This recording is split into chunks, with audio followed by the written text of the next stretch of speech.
aloha, and good evening, football fans across the state of Utah. On this pleasant Thursday night from Roy, Utah, we welcome you to the Rewind Sports Network on KSLSports.com and our coverage of the Game of the Week presented by Heidemann and Associates. From Ernest F. Turbano Field, it's the 5A showdown of the year between RPI number 1 ranked and undefeated Roy taking on RPI number 3 ranked and 1-loss Bountiful. With my broadcast partner, Gavin Atkinson, I'm Alexander Tumulip here at Ernest F. Turbano Field. Gavin, what a matchup we have here tonight. Oh, we're in for a treat for sure watching these two teams go at it tonight. I can't wait. So, Gavin, let's quickly talk about this matchup because, of course, Bountiful coming off that 50-21 drubbing of Box Elder last week, and then Roy defeating Viewmont last week as well on the road, a previously undefeated Viewmont team on the road. What stands out to you about this star-studded matchup here tonight on the field? Well, I'm going to start with the quarterbacks. I know a lot of people hate that because, quarterbacks get all of the stardom. But both quarterbacks for these teams have been incredible all year long. I'm going to start with Roy with Drew Gardner. 16 touchdowns to 13 interceptions, just under 70% on his completion rating. This guy is efficient. He does not turn the ball over. He does everything to get you to 8-0. And then you look, he hasn't been, throwing checkdowns. He's got 1,500 yards on the season so far. And then you go over to the Bountiful side, and Emerson Gelman has very similar numbers. He's 13 touchdowns to the 2 interceptions with about a 60% completion rating and 1,600 yards. So he's got 100 yards on Roy's quarterback, but dead even on this quarterback matchup tonight. So let's transition from that quarterback matchup. We also have to touch on the stars on the offensive end. We're going to see a great matchup here tonight between Bountiful running back Siaki Fekitoa, and on the other side, we're going to see one of the best and probably one of the most underrated players in the state right now for Roy in Robert Young. Yeah, and we'll start with Siaki Fekitoa, 9 touchdowns on 129 carries. To put that into perspective, Logan Sella for Roy, their workhorse back, has 99 carries on the year. So Bountiful loves to hand it to Fekitoa, and he does a great job with it. Ladies and gentlemen, great workhorse back, Principal Brenda Hart and he complements his quarterback so well. And then going on to Roy's side, Robert Young, 26 receptions, 7 touchdowns.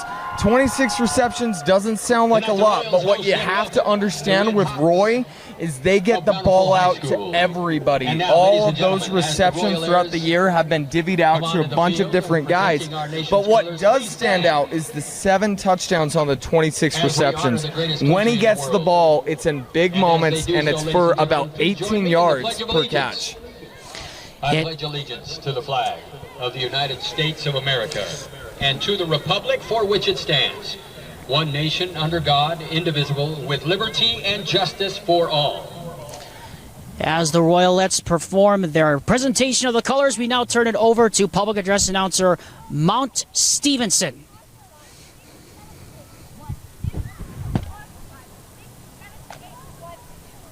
And now, ladies and gentlemen, for our national anthem, please keep in mind those who have served and are still serving in the armed forces.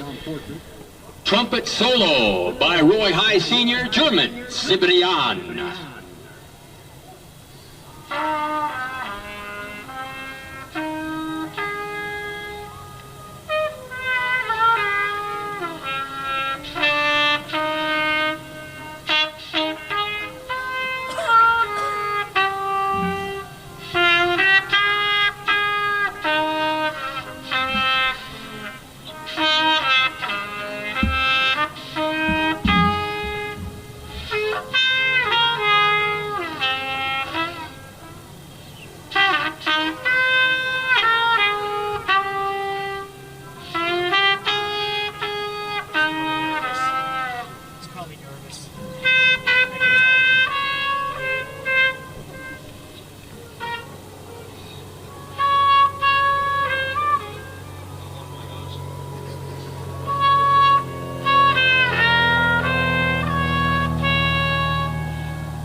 Yelling at Braves. German, Cibrian.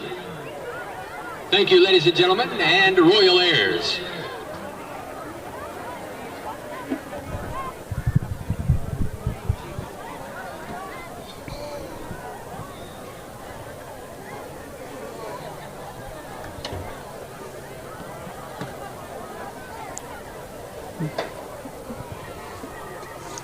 As the colors are retired here on this beautiful night here in Roy. Easily the biggest matchup of the season for both of these teams. And the longest running 5A matchup since 1973. First meeting on August 24th, 1973, an 8-7 Royals win. The Bountiful Redhawks looking to score their first win over the Royals since 2008. Time now for the Heidemann & Associates Keys to the Game, presented by the full-service law firm that's committed to winning for you, the client. Heidemann & Associates, a proud sponsor of tonight's Game of the Week here on KSL Sports Rewind. All right, Gavin, I turn to you. And what's the key for both of these sides in this basically dead-even matchup here tonight between these two top 5 squads? And it's so tough to come up with these, winning moments beforehand when these teams are so even. But to start with Roy, you have to find a way on defense to slow down Siaki Fekitoa. He's such a great halfback, and if you let Bountiful get both their run game and their pass game going, you're in for a shootout. We've seen Roy can match that shootout, but to ensure your victory tonight, you got to find a way to slow down that run game. Now, switching over to Bountiful, cause turnovers, strip that football, get a pick, and make the most of your opportunities, because Roy will burn you if you don't.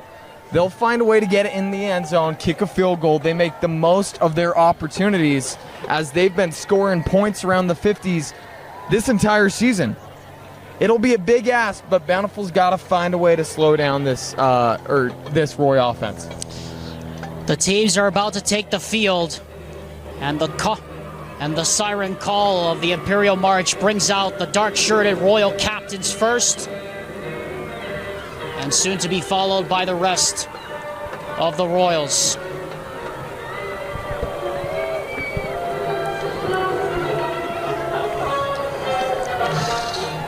We are ready for football, and we hope you all are as well. When we come back, we'll have the coin toss and the kickoff to this star-studded top 5 matchup. Bountiful and Roy next on the Rewind Sports Network on KSLSports.com. Stay with us. They will receive. Welcome back, everybody. The Rewind Sports Network and our coverage of the Game of the Week presented by Heidemann & Associates. Will kick off, the Roy Royals will kick off tonight. Officials for today's game: back judge Justin Norton, linesman and Bountiful will take the kickoff first. Alexander Timothy alongside Kyle Williams, my broadcast partner Gavin Atkinson, and the man in the white hat, referee Scott Taylor. Scott Taylor is our official here tonight at Ernest F. Durbano Field.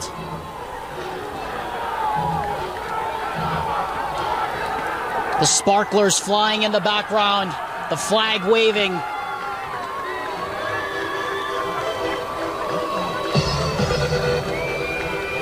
And to the tune of Sandstorm.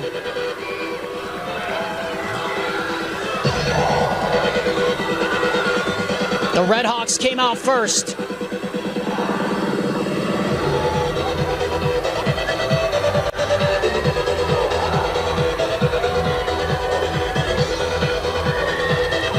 And led by their captains. They gather around the standard.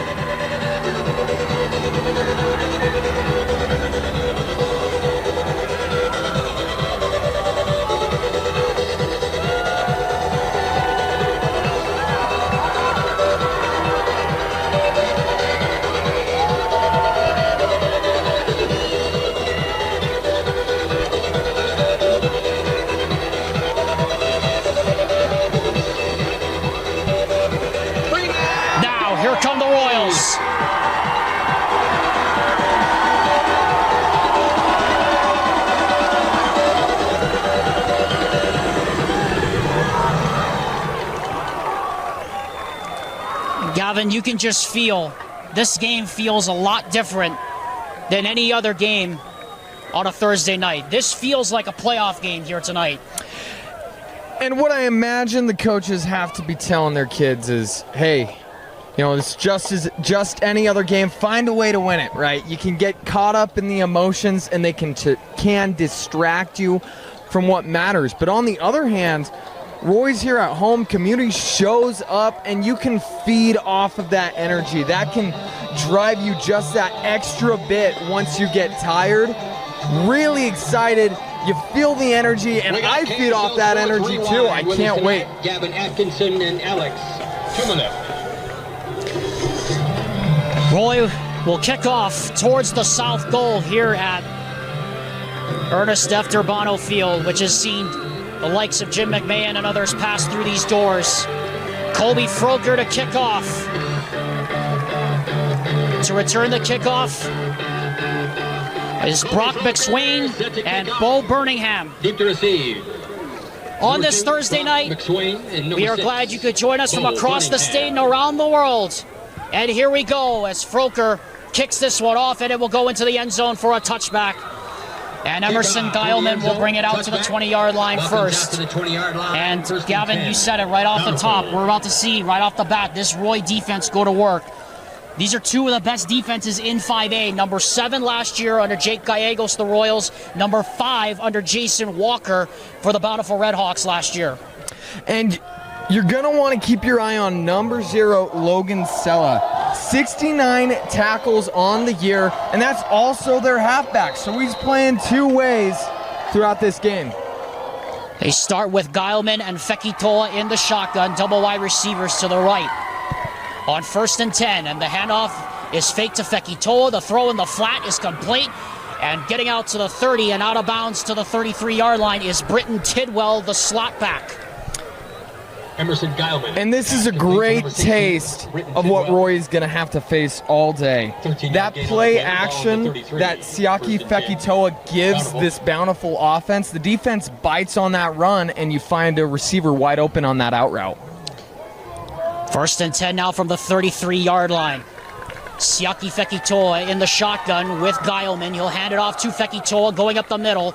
And Fekitoa goes absolutely nowhere as he gets run over by a host of white shirts led by the D tackle, the senior Isaac Ariza. 2-yard gain on the play. Ball on the 35.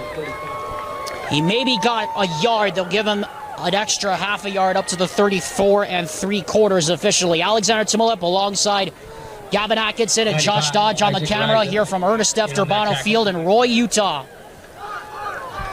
Kickoff temperature was 81 degrees. It's overcast here at Durbano Field. As Geilman to throw, sets up the screen. That's complete to Fekitoa. And Fekitoa gets run over as he gets out to the right side. Logan Sella blew it up on the outside, led by the edge, Bone Ke'aho. And you got to credit the discipline of Roy's defense right there, not biting on that screen, trying to get downfield and sack the quarterback. They see what's going on, they read the play, and slow down that screen. Brings up 3rd and long. We'll see if they can get off the field. Lost the 2 yards that they had officially gained back, so now it's 3rd and 10. And already the noise being turned up here at Durbano Field. Birmingham goes in motion, now comes back to the right. Geilman from the shotgun, 4-man rush, looking to the right, throws the fade route for Tidwell, and it's overthrown and incomplete. Well covered on the play there by Kahikili Eleneke. And Emerson Geilman knew what defense Roy was bringing right there. You saw him send the man in motion. Roy was showing man, they ended up running man. He tried to throw that back shoulder throw, just a little too far, and we'll see the punt team come out. So after the first down, 3 and out for the Bountiful Redhawks. Britton Tidwell to punt the football away, and Rhett Slater back to receive the punt for the Royals. Tidwell, rugby-style punt, almost got it blocked and shanked it off the side of his foot. And it's out of bounds. We're going to see where they mark this. And they're going to mark it at the 35-yard line. So officially a 2-yard punt off the foot of Britton Tidwell. Boy, and watching him punt that football, you just sit there and you're like, okay, is he going to get rid of it now? Is he going to get rid of it now? As Roy just blasts through those blockers, almost gets that one blocked. And, I mean, for all intents and purposes, they did. So the Royals now have excellent field position for the senior quarterback, Drew Gardner. Hard to believe we watched this kid play as a sophomore. 2 years ago under Chris Solomona, he has blossomed so much. He starts with Logan Sella, the tailback, and Robert Young, the most dangerous player in 5A, comes in motion. He gets the pitch, and he's going to throw. Thought about throwing and throws it deep. Has a man! Touchdown, Royals! St. Morris, a gadget play, and the Royals are off and running. And you just have to applaud the play design by offensive coordinator Connor McGuire. You get the ball to your number one weapon in Robert Young, who can run the football. He's got 14 rushing touchdowns on the year. So you get the defense to bite. You throw it over the top to your second best weapon in Zay Morris. Great play design. So Roy takes immediate advantage of the 2-yard punt by Bountiful. The kick is up by Colby Froker, and it is good. And just like that, it is 7-0 Royals, the number one team in 5A, off and running here tonight at Turbano Field. Roy, Utah, what a start here tonight. The Royals out in front thanks to a 35-yard touchdown pass from Robert Young, his first of the season, to Zay Morris. On what Gavin Atkinson, my broadcast partner, joining me, Alexander Tidwell, called an excellent call by offensive coordinator Connor McGuire. But as we say that, Colby Froker shanks this kick out of bounds.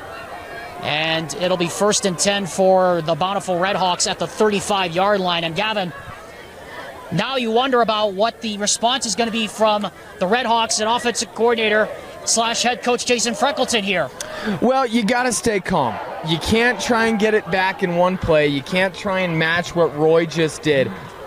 You know, just let the offense come to you. Take what Roy's defense will give you and get the ball to your weapons. Siaki Fekitoa remains the single setback to the right of Emerson Gallman. Britton Tidwell comes in motion to the left on 1st and 10 from the 35. Geilman hands off to Fekitoa, stretches it to the outside, cuts it back over left tackle, and he gets maybe a couple on the play. Brought down on the play. First contact by Jackson Schofield, among others. Ainge Ahui also in on the play. And Roy's defense right there did a great job of not letting Bountiful set the edge. Fekitoa had to, he tried to get that one back into the middle of the field, but there was nothing there.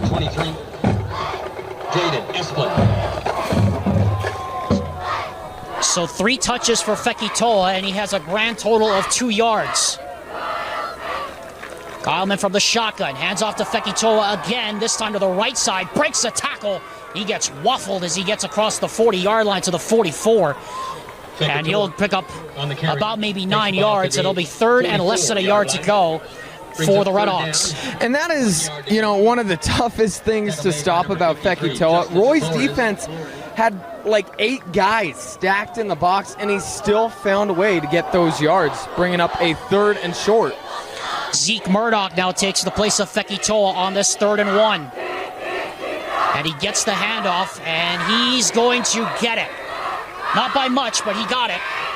And across the 45-yard line, he goes to the 46, and that's the first down of this drive for the Redhawks. And Alex, one of the storylines we're going to be watching all throughout this night is going to be the trenches. Which line can end up winning that war? Right there, we saw Bountiful win it, get that first down. Fekitoa comes right back in. Triple wide receiver now lines up to the left. Alexander Timolip and Gavin Atkinson on this beautiful Thursday night from Ernst Turbano Field, watching as Emerson Geilman pump fakes and throws, and that pass is caught for a first down to Connor Clark. And a great RPO read right there by Geilman, and a first down for the Redhawks as they're across midfield for the first time here tonight. Great throw by Gallman, just sits in the pocket, waits for the route to develop, and finds the open man. 1st and 10, Redhawks. They said Logan Sella made the tackle, but it looked like it was Robert Young who came up and made the stop. 1st and 10 from the 40. Fekitoa now the single setback. Again, play action. Pass is caught. That is Clark again. And Clark with his helmet flying off picks up a first down after pick up a 13 yards. So by rule, he has to come out for a play. But so far, the theme has been give it to Fekitoa and watch the defense sink back, Gavin. 1st and 10, Bountiful.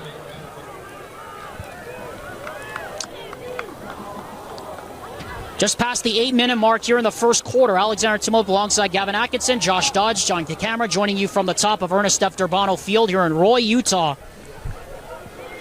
Roy struck first, but now with a 5-wide set here, Emerson Geilman and the Redhawks looking to strike back. From the Roy 27-yard line, empty set, pressure coming, Geilman bails out to the right, gets away from the pressure, now he's got this side of the field wide open, and he gets shoved out of bounds into the bench at about the 21-yard line, pickup of about maybe 7. And that's a great job by Geilman reading the defense there, Gavin, because Jackson Schofield was coming like a heat-seeking missile off the right side. And exactly that. He knew what Roy was going to try and bring. He saw the single high safety. They bring some pressure, and the defensive backs did a good job at taking away a throw, and he found a way to improvise. Fekitoa remains the back, and he gets it to the left side. Fekitoa trying to cut it to the left side, and he goes nowhere. Schofield and Sella, among others, with the stop. Fekitoa on the carry. Now it's a loss of 2 yards, and it's going to be 3rd and call it 5 here for the Redhawks from the Royal 22-yard line. On the play. Ball's in the 22. Very interesting play call coming up right here. We'll see if they run the ball. You might start thinking 4-down territory. So we'll see what they're thinking with this play call. Yeah, I was thinking the same thing, Galvin. This could be 4-down territory for the Redhawks, depending on how they play it. 3rd down and 4. And they're going to hand it to Fekitoa. Breaks a tackle. Breaks another tackle. Still on his feet. Rumbling down inside the 10. And he finally gets wedged to the turf at that spot. And it's a first down for the Redhawks. And they won't need to make that decision because Fekitoa is just so strong. He keeps those legs pumping. We saw one of Roy's defenders just try and hit him a little hard, see if he knocks down. No, Fekitoa is too strong for that. You got to wrap him up. You got to get the legs. It's like trying to tackle a moving metal pole. We're trying to tackle a steamroller. That's a better analogy. 1st and goal from the 10. Double tight ends now with Fekitoa in the backfield. Hand goes to him, left side, and he powers his way into the crease. And he gets brought down at the 2-yard line. And now, Gavin, that's what we're more like to see from this offensive line for the Redhawks up front, led by the center, Kate Draper, the left guard, Brian Bushman, the center, and left guard, Isaiah Amisone. And you took the words right out of my mouth. I got to give some love to the big uglies up there. Brian Bushman, the center, did a great job getting up to that 2nd level and clearing a path for Fekitoa. And now we have the Power I formation. Classic Red Hawk power football coming up right here. At a false start. That's going to set the Redhawks back 5 yards. Looked like Isaiah Amisone, the left guard, might have flinched. And that one's going to hurt for Bountiful. I mean, you're still in a really great position, but you cannot shoot yourself in the foot in this game against this Royals team. This defense could find a way to stop you, take all the momentum away from your offense. 2nd and goal. 2nd and goal now from the 7-yard line. Play clock, of course, being kept on the field here at Ernest F. Durbano Field. There are no play clocks that we can see in our sight lines. Double tight ends again in the set. Double wide receivers to the right. Siaki Fekitoa is the setback. And they fake it to him, and Geilman throws to the end zone. Wide open! Touchdown, Redhawks, Brenton Tidwell. Pass complete to number 16, Brenton Tidwell. And just like that, the Redhawks answer back, Gavin, and a great response by that Bountiful team after giving up the 1-play score. And if that play looked familiar, Then it was, because it was the same concept they ran on that first down, that little play action to Fekitoa, and then they got it to Tidwell on that out route, his 5th touchdown of the year. Landon Zayas now for the extra point. Good snap, good hold. The kick is up, and it is good. 7's on the scoreboard with 5 minutes and 8 seconds left here at the first quarter. Buckle up, folks. We could be here a while tonight at Durbano Field. The Rewind Sports Network and our coverage of high school football will continue next week on Wednesday. That's right, Wednesday. Join Gavin Atkinson and I from Skyridge High School as American Fork and Skyridge get set to renew one of the great rivalries in Utah high school football. AF and Skyridge will throw it down next Wednesday night at 7 on the Rewind Sports Network. Landon Zaya set to kick off. After the Roy Royals scored on one play on their opening drive, the Bountiful Redhawks answer right back. As Zayas kicks a line drive, trying to keep it away from Robert Young, and he is going to step out of bounds at the 2-yard line. That's not something you see very often from Robert Young. And he's looking at the line judge saying he never stepped out, but Gavin, we had a pretty clear look at it from up here. His right toe slid on the white.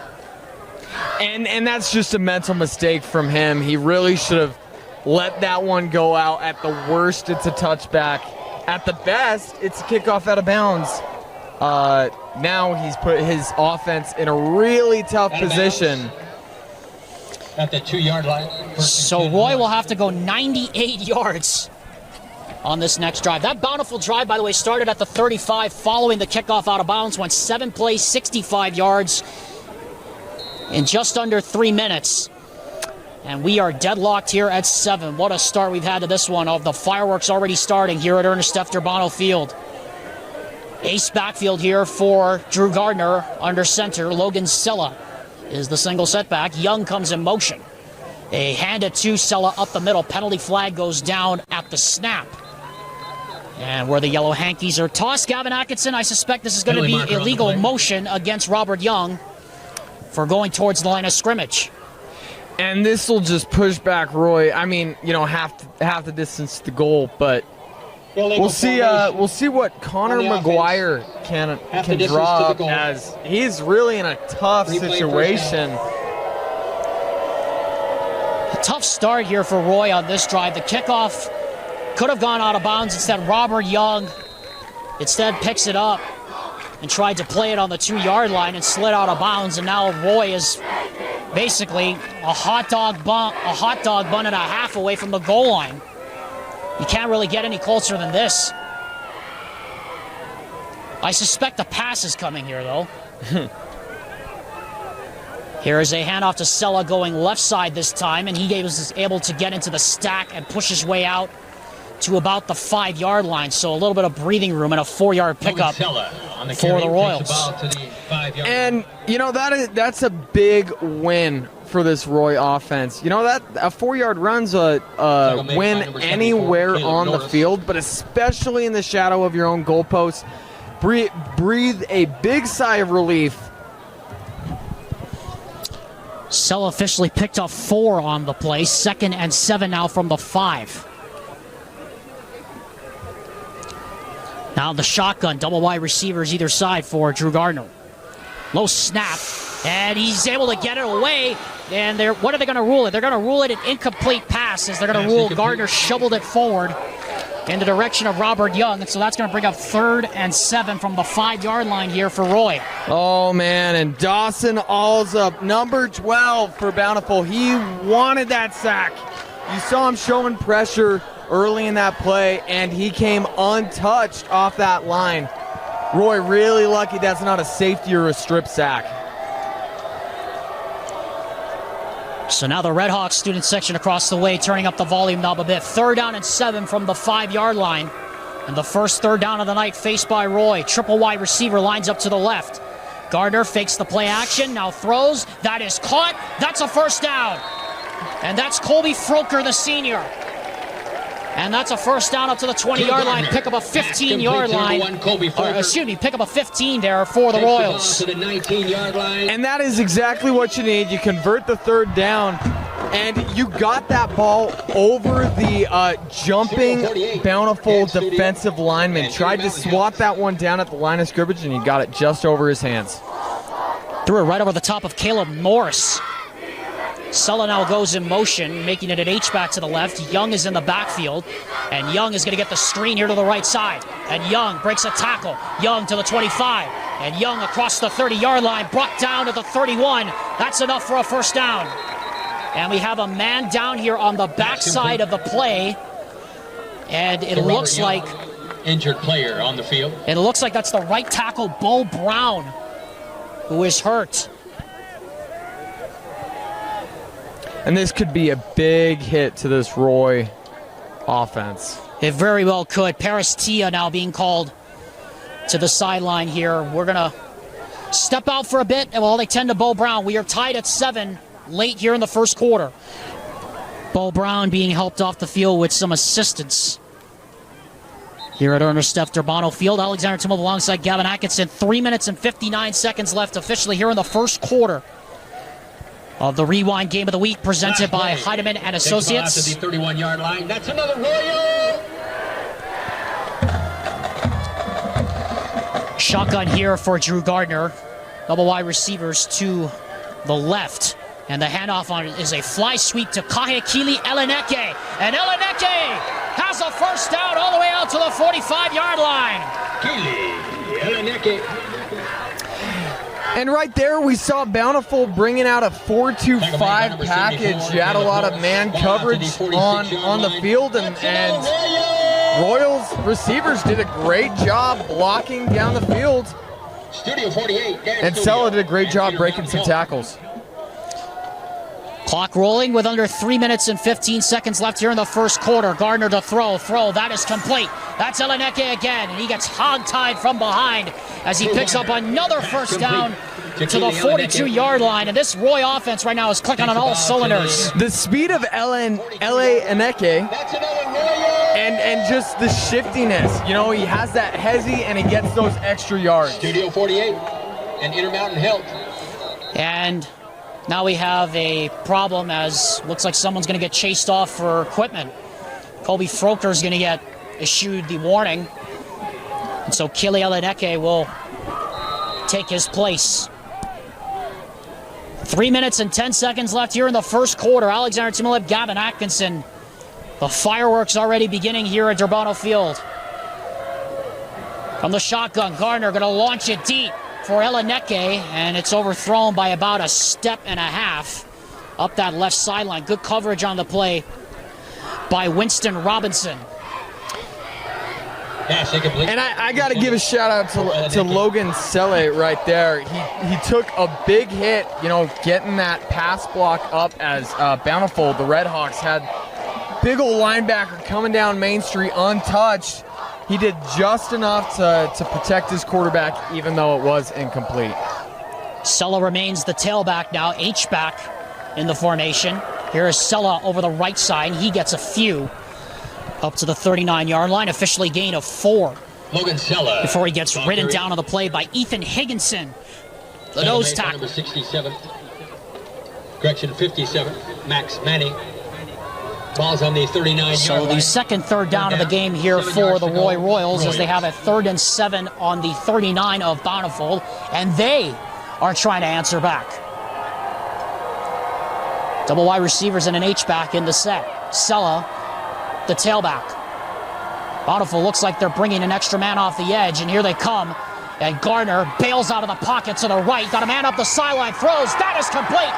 And that is a first down completion to Robert Young. To Gardner. So when in doubt, dial 5, the first down for the Royals. We had a 5-on-5 matchup right there as Parker Moore was the man making the tackle. Big hit, but a great catch by Robert Young, keeping the toes in bounds and tried to turn up the field for a little more. 2 minutes left here in the first quarter. Alexander Timolip and Gavin Atkinson, the Rewind Game of the Week. No red zone tonight, folks. We're glad you joined us on this beautiful Thursday night. Double wide receivers in the formation for the senior quarterback, Drew Gardner, with Logan Sulla in the backfield.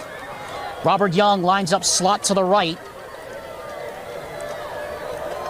Gardner from the shotgun takes the snap, looking, fakes the screen. Now he's going to take off to the left, and he's going to smartly and wisely slide as he takes it to the 27-yard line. And now the clock stops with 1:27 left to go. There's no flag down on the field, so... And head coach Jason Freckleton wondering the same thing we are of why the clock has been stopped, and we're wondering the same thing. It all works out in the end, though, right, Gavin?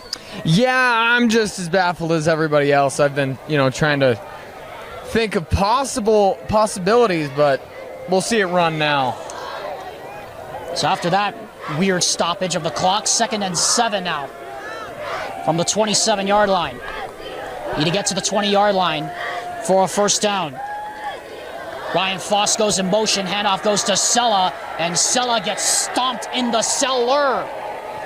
Brought down by a host of Redhawks on the play. First contact made by Connor Mertz, the middle linebacker.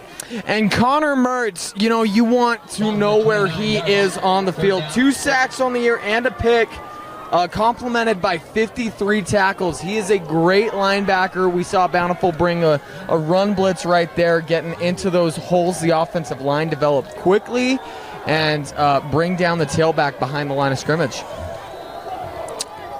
Roy already 2 for 2 on third downs on this drive. Suspect this will be the last play of the quarter with 36 seconds and rolling left here in the first period. Here is a screen to Young. Young gets a block. Young, goodbye. Touchdown.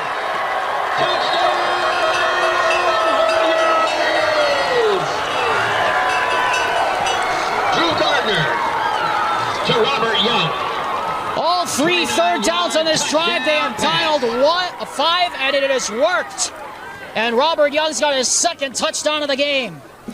And once again, what a great play call by Connor McGuire. I love the fact that you had great blocking down the field, created that opening for Robert Young to sprint into the end zone. Colby Froker now for the extra point. Good snap, good hold. The kick is up, and the kick just sneaks in the left upright. Colby Froker. And with 21 seconds left here in the first quarter, 4 drives, and we've had 3 scores. It's the Royals who are back on top late in the first quarter. 21 seconds left here in the first quarter. Alexander Tidwell alongside Gavin Atkinson. Robert Young has thrown a touchdown. He's now caught a touchdown. As Colby Froker gets set to kick off. And Froker, this time a much better kick, goes right through the back of the end zone.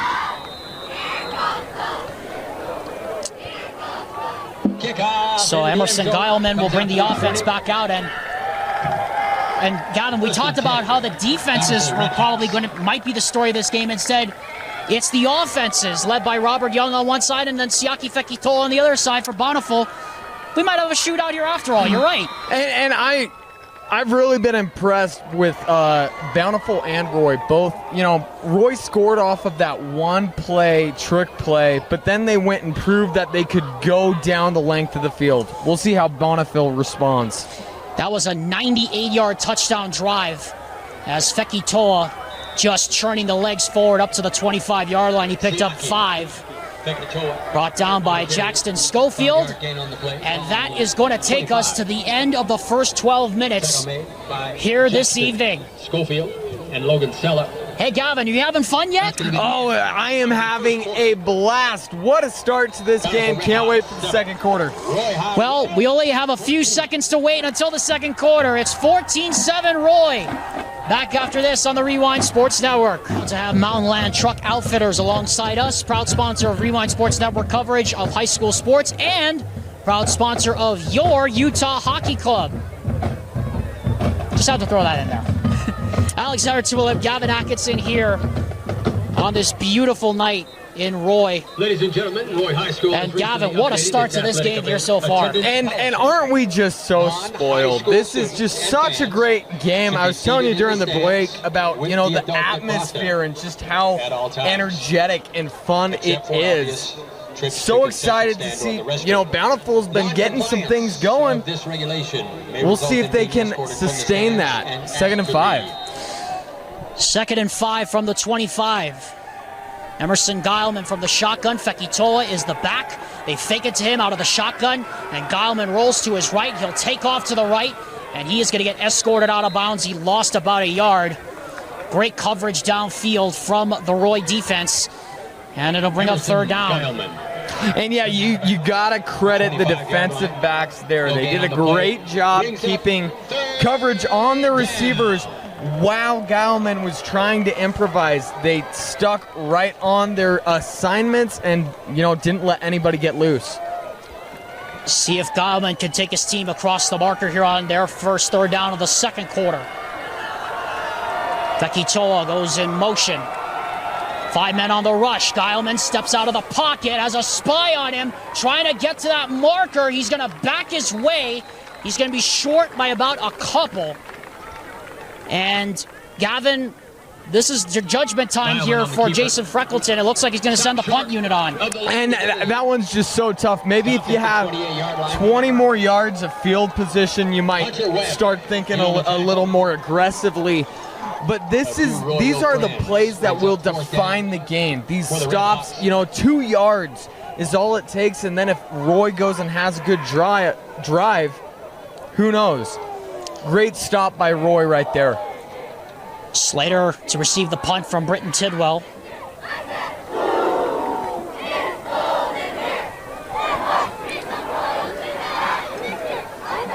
Tidwell, this time a much better punt. And it is going to take a Bountiful Redhawk bounce and is going to die at the 34-yard line. Punt down at the 34-yard line. So that punt traveled officially. That punt travels officially 32 yards on the play. It's a good time to remind you the Rewind Sports Network's coverage of high school football is presented by Heidemann and Associates. Proud to go above and beyond the call for the clients they serve. Call them today or visit them online for your free consultation. And we saw one of the benefits of that rugby-style punt right there. It allows your coverage team to get down there and takes away that return. 1st and 10 from the 35 for Roy. Last drive out, they went 98 yards and into the end zone. Fake the jet sweep. Handoff goes to Sella. Breaks a tackle and then gets smothered by the pursuit. Justice Tulfa, among others, there to make the stop, and we have a late penalty flag. 37-yard line. And it looks like we may have an unsportsmanlike conduct foul against Tackle made by number 14, Junior Tippy. Somebody downfield. And number 25, Connor Mertz. And from the spot where they're marking off the penalty, Gavin, it looks like they're going to call this against the Royals. Yeah, and this would be another unforced error from Roy. See what Scott Taylor has to say. Voiced, of course, by Mount Stevenson, the PA announcer. Personal foul, face mask on the offense. 15-yard penalty. So it's going to be 15 yards backed up, and so from the spot of the foul, so that's 15 yards. That's a big one. And that is a drive-killing penalty right there. We'll see how the Royals respond because they have technically 4 downs to get all that yardage back. We'll see if they go for 4, but ball's on the 22-yard line. Well, we'll see, right? Right. We'll just have to see. Double back set here for Drew Gardner. Fake the handoff to Young. Free rusher coming off the edge. Gardner's in trouble. Throws. And nobody is there in the vicinity of that pass. And it did not get past the line of scrimmage either. And Gavin, Gavin, you're thinking the same thing I was. There goes the flag from Scott Taylor. And this drive gets worse. Great job by Bountiful's pass rush. I got to show some love to those defensive linemen. Got 74 out there. I don't have him on my roster, but he did a great job. Oh, thank you for pointing it out. Josh. That's Lillenquist. Thank you. I was going to butcher that name. Lillenquist does a great job taking away that chuck down route. So I love that play recognition from him. And, man, does Roy find themselves in a tough position? I mean, you're telling me. I mean, you need to get to the 44-yard line. You're at the 3-yard line. Second down. It is 3rd and 41. What's in the playbook here, I wonder, for offensive coordinator for Roy? Connor McGuire, I wonder. You would have to think it's probably going to be a run just to protect the punt. Logan Sella remains in the backfield. Young motions out to the left. And it is a screen to Young. Young's just going to try to pick up as much as he can. Can he get there before the pursuit gets there, though? And he will not. He gets run over at about the 29-ish yard line. So of the 41 yards, Gavin, he picked up about 26. It'll still be 4th and a mile here for the Roy Royal. Or they're going to mark it 3rd down. Wait, this should be 4th down because this should be 4th down because of the intentional grounding. Now wait a minute here. This should be 4th down, Gavin, because the loss of down includes a 3rd down, so this should be 4th down. I don't know how anybody hasn't seen this. Gardner's going to take off and throw. It's complete to Sella, trying to get a couple of blocks. And Lillenquist finally comes over to diagnose the play. And Jason Freckleton is going insane here on the sideline. Gavin, this should be 1st down for Bountiful on the 34-yard line. I don't know how anybody didn't see it. Wow. Crazy turn of events right there. But as they say, the ball does not lie. Roy does not get the first down. It does not. But you will lose a lot of field position. So in essence, Roy had a 5th down on that play as Froker will kick it. And it's a high spiral taken on the run there by Murdoch. Murdoch gets to the 36-yard line, and he gets run over by the pursuit at the 34-yard line. Bountiful, a little lucky there wasn't a block in the back right there. Just not enough contact for the official to throw the flag, but it was on that line. But Bountiful's defense did its job. We'll see what its offense can do. They got Roy behind the sticks and made it super tough for them to get that 1st down, but now it's the offensive turn. Double wide receiver now lines up to the right. Emerson Geilman in the shotgun. Siaki Feki Toa is the single setback. He gets it to the right side, bounces it to the right. He's got a couple of blocks, and he's got a space. And Feki Toa rumbles his way close to midfield, finally brought down by Schofield. And by far the longest gain of the night for Siaki Feki Toa. And man, he is so tough. That's originally designed as an inside run. He's supposed to go between the right guard and the right tackle. That hole was closed up. He bounces it to the edge and then just outruns a couple guys. He's got the power and the speed. What a weapon Bountiful has on offense. 1st and 10 from midfield even for Bountiful. And again, it's a handoff to Feki Toa, and he'll march his way into the stack. He'll get maybe a couple, and they are able to tackle him in a manner of speaking at about the 48-yard line. You stop his progress, but you do not bring him down. 2nd down, 8 yards to go. And that is one thing to think about with the run game. Teams that are heavy runners, it is not going to be a 20-yard gain, a 10-yard gain every play. You're going to have those just nothing gains, and you've got to keep with it. You can't lose faith in that run game. 2nd and 8 now from the 48 for the Bountiful Redhawks. Feki Toa goes out into the pattern. Geilman throws a dart over the middle. That is complete to Tidwell, and Tidwell is gone. Touchdown, Bountiful. Touchdown, Bountiful. 48-yard touchdown strike. And the 2nd of the game for Tidwell. And just as they did, Bountiful answers right back with 7:12 to go in the 2nd. We're an extra point from a tie game. And this is what's so tough about Bountiful. They have that run game and the pass game. We saw Roy adjust for the run game by bringing down that safety. They didn't have anyone high. So once that Roy defender got beat, there was no help. And Zayas now for the extra point out of the hold of Winston Robinson. It is up, and it is good. And with 7 minutes and 12 seconds left here in the 2nd quarter, we are all even at 14 apiece. Back after this word from UCCU on the Rewind Sports Network. 8-yard strike from Emerson Geilman to Britton Tidwell.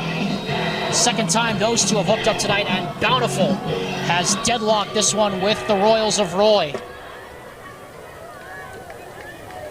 Kickoff by Landon Zayas. This time will go right through the back. Well, actually, we'll go to the 1, and Robert Young's going to have a chance to return it. And Young's got a hole! And Young's got speed! Wow. Young! No flags! Goodbye! Touchdown, Roy Rolls!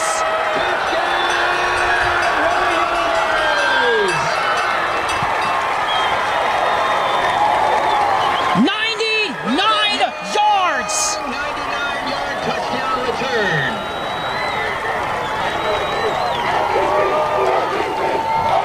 And Young shows exactly why they were scribbing those kicks. He's so fast and he's able to find those holes.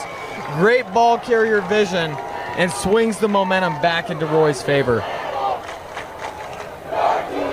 Robert Young has a receiving touchdown, a passing touchdown, and now a kickoff return touchdown as the extra point is up, and it is good. 21-14 Roy.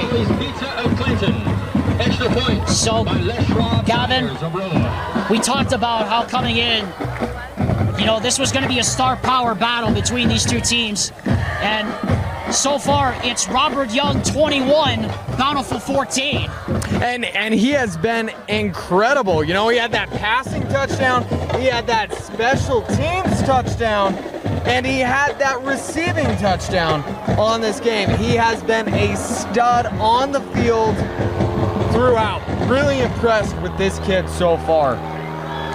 He has 3 touchdowns now and 162 total yards. And we haven't even played half of the second quarter yet. What an incredible weapon, and you can understand why the students were chanting MVP.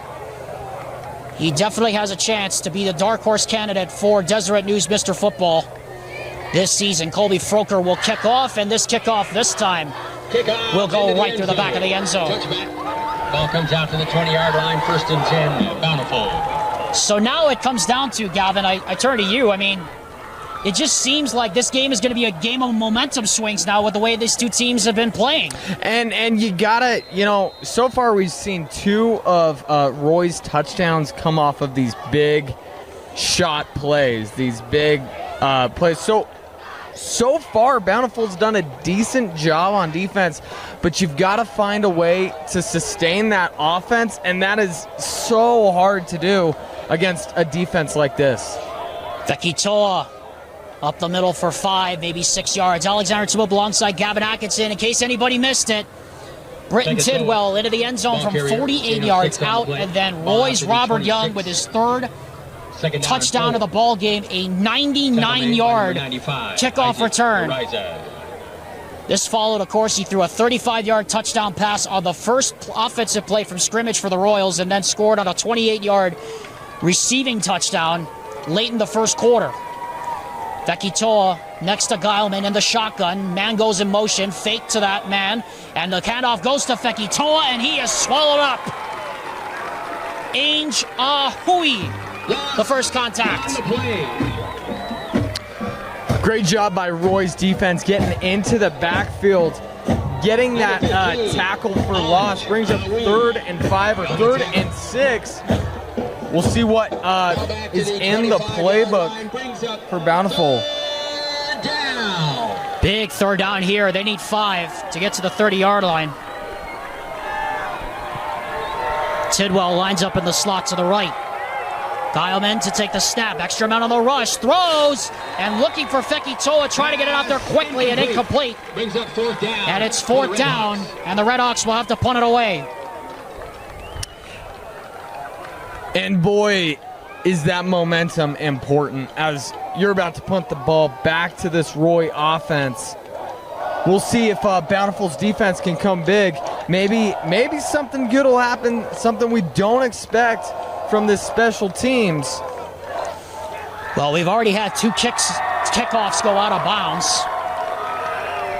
Tidwell. Tidwell, it's a punt. Rugby-style kick, rolls out to the right and hits a beauty.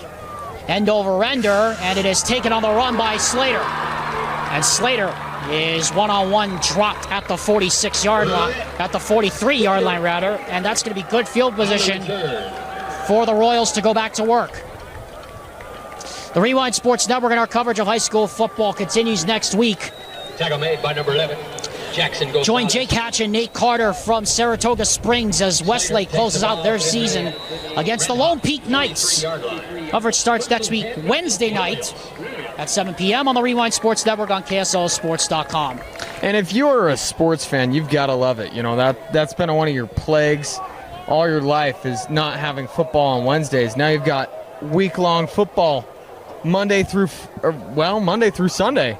With high school football, if you count it. You got football all week. First and 10 from the 43-yard line. Handoff goes to Sella, stumbles into the secondary, and finally gets wedged to the turf. At about the 39-yard line, picked up about maybe 4 on the play for the Royals. As the next snap will take us under 5 minutes. Great job fighting through that arm tackle. And number 42. And getting those extra yards. Justice Taufa in on the stop. 6 yards to go. Second down and 6 from the 39. Ryan Foss goes in motion, now makes it an H-back to the left. Here's a handoff, this time to Sella. Helmet pops off as Sella gets smothered at about the 36-yard line. On the carry. Alfie Hurtado, the left guard, had his helmet come flying off out of the pile. Number 74, Caleb Norris. As Caleb Norris made the stop. And third down coming up here for the Royals. Royals have scored on 3 of their 4 offensive possessions. Both teams have punted on possessions. Royals have punted once. Redhawks have punted twice. And it looks like we're having some confusion here on the line, and it is great to see Bo Brown back out there on the field. Third down and 2. Here's the Wildcat for Robert Young. And a timeout is called by head coach Chris Solomona before anything happens. And we'll take one with them as well. 4 minutes and 2 seconds left here in the first half. Roy looking to counter, punch again. They're already up 21-14 and looking for more. Back here at Ernest F. Durbano Field on the campus of Roy High School. Alexander Timmel alongside Gavin Atkinson. Glad you could join us for the KSL Sports Rewind Game of the Week presented by Heidemann and Associates. Call them today, 801-754-4240, or visit them online at utah.law for your free consultation.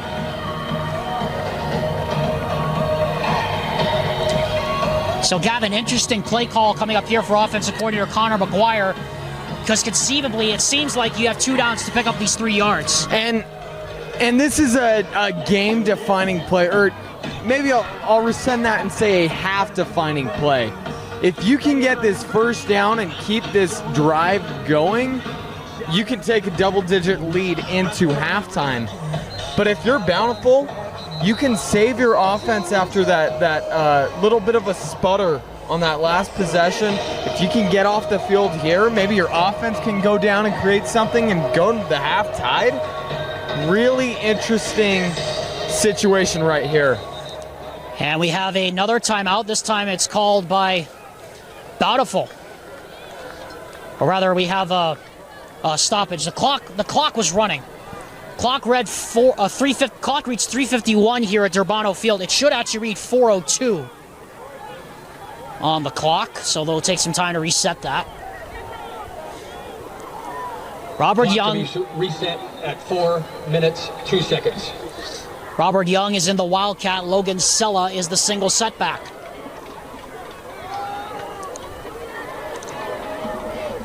As we're waiting for that clock to get reset, now we will. Third down and 2, and now it's a timeout. Defensive coordinator Jason Walker will take a snapshot of what's on the field and call a timeout. Just shows the importance of this down for both teams. Both teams taking a second to talk about it. Well, because Gavin, if you think about it, like we just said a little bit ago, Roy's basically might have 2 downs to get 3 yards here. And I think Jason Freckleton and his defensive coordinator, Jason Walker here, like you said, they know the importance of this 3rd down. If they stop Roy here, they could potentially force a 4th down try, or they could potentially get them off the field if they get their cards right. And this is something you've got to be disciplined on. You know, if you're Roy, you can't have a false start. You can't have a holding. You can't have anything that shoots you in the foot. And on the other side of the field, Bountiful, they can't jump. They can't touch player encroachment, anything that would give them give Roy a free 1st down. You got to play sound football here. We'll see if they can. 2 timeouts left for either side. And again, the Wildcat formation. Everybody bunched in tight on the line. Robert Young in the shotgun. And he is going to think about throwing. Now the blitz comes, and he's going to throw up the sideline, and it is broken up. What a great play made out there on the edge by Isake Willis, the backup safety. And it's 4th down, and now decision time here for offensive coordinator Connor McGuire and head coach Chris Solomona. And a great recovery by Willis right there. He looked like he had gotten beat, but he does a great job getting up in the air, getting his hand there and just tipping it. Last second brings up this 4th and 3, and we'll see Roy go for it. They may try to jump him offside. We'll see. 4th and 3 from the 36. As the Redhawks section trying to turn up the volume knob. Froker comes in motion. They'll give it to him. It's a reverse back to Young. Young trying to get the edge. Young's got the 1st down and more as he's shoved out of bounds at the 25-yard line. Check that. It's actually Zane Morris.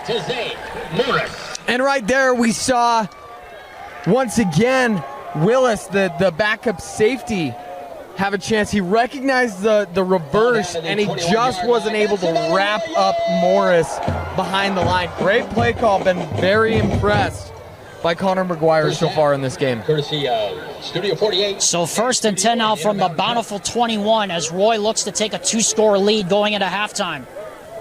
Remember, Royals will get the football to begin half number 2, and again the Wildcat formation remains in. And Young this time is going to run it to the right side, and he's going to have a seam to the right side, and Robert Young is going to score! Touchdown, Royals! Touchdown, Royals! Hold on a minute. I thought I saw a penalty flag, but I'm mistaken. It's just the hash mark I'm looking at. You were about to say. And give him 4 touchdowns on the game. A passing touchdown, a receiving touchdown, a special teams return touchdown, and now a rushing touchdown. One of the things a Wildcat brings you is an extra blocker, and we saw that blocker extremely useful there. Colby Froker now for the extra point. Out of the hold of Robert Young. Good snap, good hold. Froker's kick is up, and it is good. 28-14 Roy. Touchdown. With 2 unanswered scores now. They lead 28-14 here with under 3.5 minutes to go in the first half. Robert Young, what more can you say? He has all 4 touchdowns for the Roy Royals as the number 1 team in 5A. Now up by 14 points as Froker pulls this one to the left, but it stays just enough in bounds. It'll go through the end zone for a touchback. And with Roy getting the second half kickoff, Gavin, this turns into a big drive here for the Bountiful Redhawks. And it's a big drive for Roy's defense, too. If you can get a stop, you know, this half ain't over, but Bountiful needs to find a way to respond, get some momentum back, and they've played really well up until this point. They've got to get the ball back into their weapons, let the offense come naturally. Don't try to force anything and avoid any turnovers. 1st and 10 from the 20-yard line for Emerson Geilman and co. Feki Tola remains the single setback. 4 men on the rush. Geilman throws for Tidwell. Penalty flag goes down in the secondary, and another one goes down on that sideline. And where the yellow hankies are tossed, I suspect this is going to be pass interference and a holding in the defensive secondary against the Royals. And this will be a great start to Bountiful's drive. Get something going. get some momentum back for you. You know, you kind of lost a lot of it on that last drive and that score on the defense from Roy, as it is a pass interference, as you said. You know, that gives you those extra yards, that first down. And it's just a boost of confidence for your team. So move it up to the 35-yard line, 1st and 10. Penalty takes about to the 35-yard line, 1st and 10. Britton Tidwell has both touchdowns for the Redhawks in this first half. Robert Young has all 4 touchdowns for the Royals here in this first half as well. Blitz coming on Geilman, bails out to the left, rolls to his left. Now he's going to get outside the pocket. Maybe had a chance to cut it back up that sideline, but instead he goes out of bounds. Tidwell. After he goes out after about maybe a yard. And out of bounds by Logan Sella. You know, if he gets by Logan Sella, Gavin, maybe Geilman has a chance to cut it back to the inside. And you got to give a ton of credit to that Roy defensive 3. They only brought 3 guys on that play, but they found a way to flush that quarterback. They got some pressure on him, and that down amounted to not much. 3:22 left here in what's been a offensive explosion here in the first half. Geilman drops the snap. Penalty flag goes down. Geilman has some room if he wants it. Now he's going to take off and run. Actually ran into Feki Toa and then tumbles out of bounds. There's also a flag down here on our near sideline, and so I suspect this could be offside against the Royals. Or it's going to be an illegal shift, it looks like, against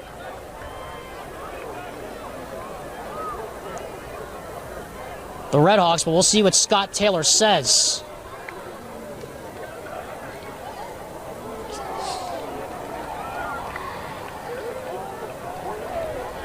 Because if it was a false, if it was called a false start, then or an offside, the play should have automatically been whistled dead. But the play was not whistled dead, so I wonder that they'll just pick this flag up. Jason Freckleton standing out on that far sideline looking down the line at the officials, and Chris Solomona doing the same. Yeah, they just picked up the flag. Yes, because Gavin, the rule of thumb is if it's an offside or a false start, then the play should automatically be whistled dead, but because the play was already running, by letter of the law, they have to pick up the flag. And boy, is that frustrating for Roy. Yeah, and I know the crowd doesn't like it, but it's the right move. Well, I would say it's the less bad move. Right. You know, you want that play whistled. But the thing to remember is refs aren't perfect. They're human. Things are going to happen. And they're upset with this call. Brings up third and 5. We'll see if this defense can make a big stop. And Chris Solomona is going absolutely berserk on the offense. And now they've called the illegal shift. And now Jason Freckleton wants an explanation.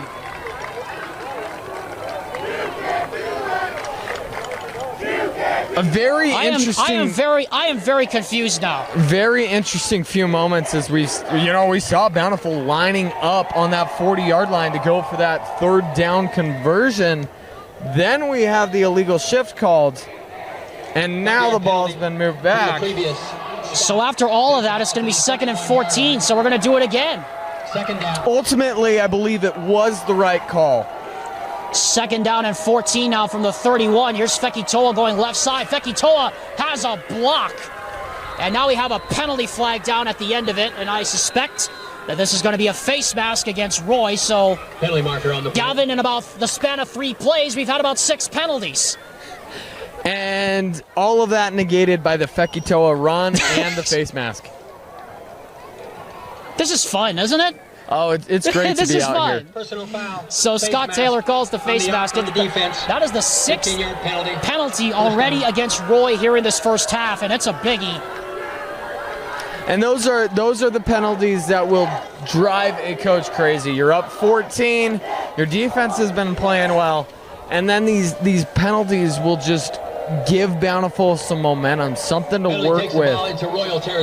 So on the 44-yard line of Roy now, 1st and 10, under 3 minutes to go.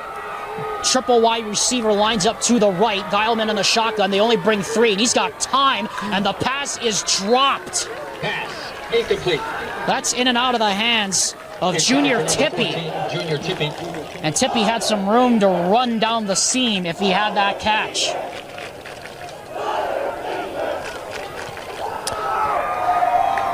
Yeah, sometimes you just get a little too excited when you see that open space. You try and turn up the field before you have the ball. I believe that's what he did there. 2nd and 10 from the 44. 2:57 left to go first half. Geilman in the shotgun. Fekitoa, the running back. They bring an extra off the edge. It's picked up. Geilman guns it over the middle. That's complete. That's a first down and plenty more. And brought down inside the 25-yard line is, guess who? Junior Tippy, able to tippy-toe his way for a first down close to the red zone. 1st and 10. As Geilman and the crew a little quick here. Fekitoa remains the single setback as Geilman from the shotgun takes the snap. 4 men on the rush. Good protection. Bails out. Runs to the right side. Geilman's got speed. And Geilman is going to step out of bounds at the 7-yard line. And yes, At the 8-yard line. he just barely could not keep his balance in bounds. Oh, that's going to make him tear his hair out because he did not have to walk that tightrope on the sideline. He had 5-10 yards, not really any defender in the area to tackle him, and that could end up being a big mistake. I think Jason Freckleton's probably going to have a field day with him in the film room about that one, as Chris Solomona is going to take a timeout with 2 minutes and 30 seconds left in the first half, but we will keep it right here and remind you the Rewind Sports Network's coverage of high school football will continue next Wednesday night. Join Alex Napolis and Brian Brown from Orem for the renewal of one of the greatest rivalries in 5A. The Timpview Thunderbirds take on the Orem Tigers. Please come down to the track. Join Alex Napolis and the Brown Bear live at 7 p.m. from Tiger Stadium in the heart of the Valley next Wednesday on your home for Orem football, the Rewind Sports Network. Alexander Tumalip alongside Gavin Atkinson here at Ernest F. Durbano Field here in Roy, Utah. And Gavin, what a first half this has been, and now Bountiful on the doorstep potentially of making this a one-score game, and how big that would be. Even if they're able to put just 3 on the board before halftime, how big that would be for head coach Jason Freckleton and his boys. It's massive for your momentum, and if I can go back to that big old throw we saw just a few plays ago, we saw Roy running a zone coverage. They haven't run a lot of zone today, and that's because Bountiful's offensive line gave their quarterback enough time to find the hole. First and goal at the 8. First and 10, or first and goal now from the 8, and we have a penalty flag. It came from the umpire, and it looks like it's going to be offside, I think. Or is it no flag? Penalty. Nobody was ready for play again. Second time on this drive that Scott Taylor's crew has mistakenly thrown a flag. First and goal now from the 8. Fake the pitch, screen to Fekitoa, and Fekitoa is going to get taken down at about the 5-yard line. Jackson Schofield, it looked like Fekitoa had a freeway to walk into the end zone, but Schofield fought through the block on the right guard, Brian Sotke, and sucked him to the turf. I mean, we saw a pancake right there, and usually it's the offensive lineman bringing out the pancakes. Great job by Schofield to to make the play. Second and goal from the 6. Fekitoa remains the back. They give to Fekitoa. Fekitoa powering his way forward, close to the goal line, and he's going to get down to the 1. And you would suspect of the goal line. The big boys are coming in here for Jason Freckleton. And I suspect they'll use just about all the play clock right here. They don't want to leave the Royals with any time to respond. As I imagine they'll hand this one to Fekitoa. You would think. And you'd also Stranger things have happened. Yes. And you'd also think this might be 4-down territory for Bountiful, as we're going to have a timeout call by Chris Solomona before all that begins. Perhaps it might be 2 downs to pick up 1 yard for the Bountiful Redhawks. We'll find out when we come back. In the drum line. Alexander Timolip alongside Gavin Atkinson here at Ernest F. Durbano Field. 3rd and goal coming up from about the 1.5 yard line for the Bountiful Redhawks, who trail 28-14 to Roy. But a score on this drive of any kind will give the Bountiful Redhawks some much needed momentum going into halftime after getting punched in the mouth by Robert Young, who has scored all 4 touchdowns here in this first half for the Royals. Power I formation. Guilman just going to keep it himself, and no signal. Everybody thinks he's across. I think he's across. And they're going to say he's short. And by that much, it's going to be 4th down and goal, and I would think it's going to be 4th and goal. They're going to go for it. And we have a flag. Penalty marker on the play. As it looks like the Royals defensive line got way too excited on that play. So Gavin, you can't really get any closer than this. Boy, does that... They'll just eyeball it. They'll Offsides on the defense. But boy, does Roy have a chance to make an incredible stand and take an insane amount of momentum into the locker room. We'll see if they can do it. Bountiful got to find a way to put it in. Kyleman sneaks it, goes over the top, and scores! Touchdown! And right there, we'll see. You know, Roy's going to... We see a Roy player running down the sideline, thinks he's got it. It is as soon as that ball crosses the goal line, that play is dead. It is a touchdown. As soon as that ball crosses the goal line and he has possession, play is dead. So we see it got knocked out, but it was after the play was dead. Yeah, and it was clearly across the line too. We saw it break the plane clear from where we were standing. And so with 49 seconds left, Landon Zayas now to make this a 1-possession game once again. Out of the hold of Robinson. Good snap, good hold. The kick is up, and it is good. And Bountiful has made this a 1-possession game with 49 seconds left here in the first half. Good time to remind you the Rewind Sports Network's coverage of the Game of the Week is presented by Burt Brothers, where auto care is done better, and also presented by Heidemann and Associates. Get your free consultation with them courtesy of the Rewind Sports Network today by calling them or visiting them online courtesy of the Rewind Sports Network. Alexander Timolip alongside Gavin Atkinson here at Ernest F. Durbano Field here in Roy, Utah. Gavin, I mean, this first half, this game has lived up to everything we thought it would be. Here is Roy up 28-21 late here in the first half, and really what has been a kind of a half of momentum swings here in this one. And you're exactly right. We'll see, 49 seconds is an eternity for this Bountiful defense to try and defend. Roy's offense has been so explosive, especially Robert Young. We'll see what they can manufacture or how aggressive they want to be. And Zayas will kick off. It is a line drive kick, and that is going to go right through the back of the end zone. Kick off into the end zone. And so the Royals will start from the 20-yard line, and they have no timeouts left. And so they'll have to go probably about 60 yards or not 60 yards, excuse me, 40 yards or so, 45 yards or so to get in reasonable field goal range for Colby Froyer, who, by the way, Gavin, hit a 51-yard field goal here 2 years ago against West. So Froker has the leg. 5 wide receivers here for Drew Gardner.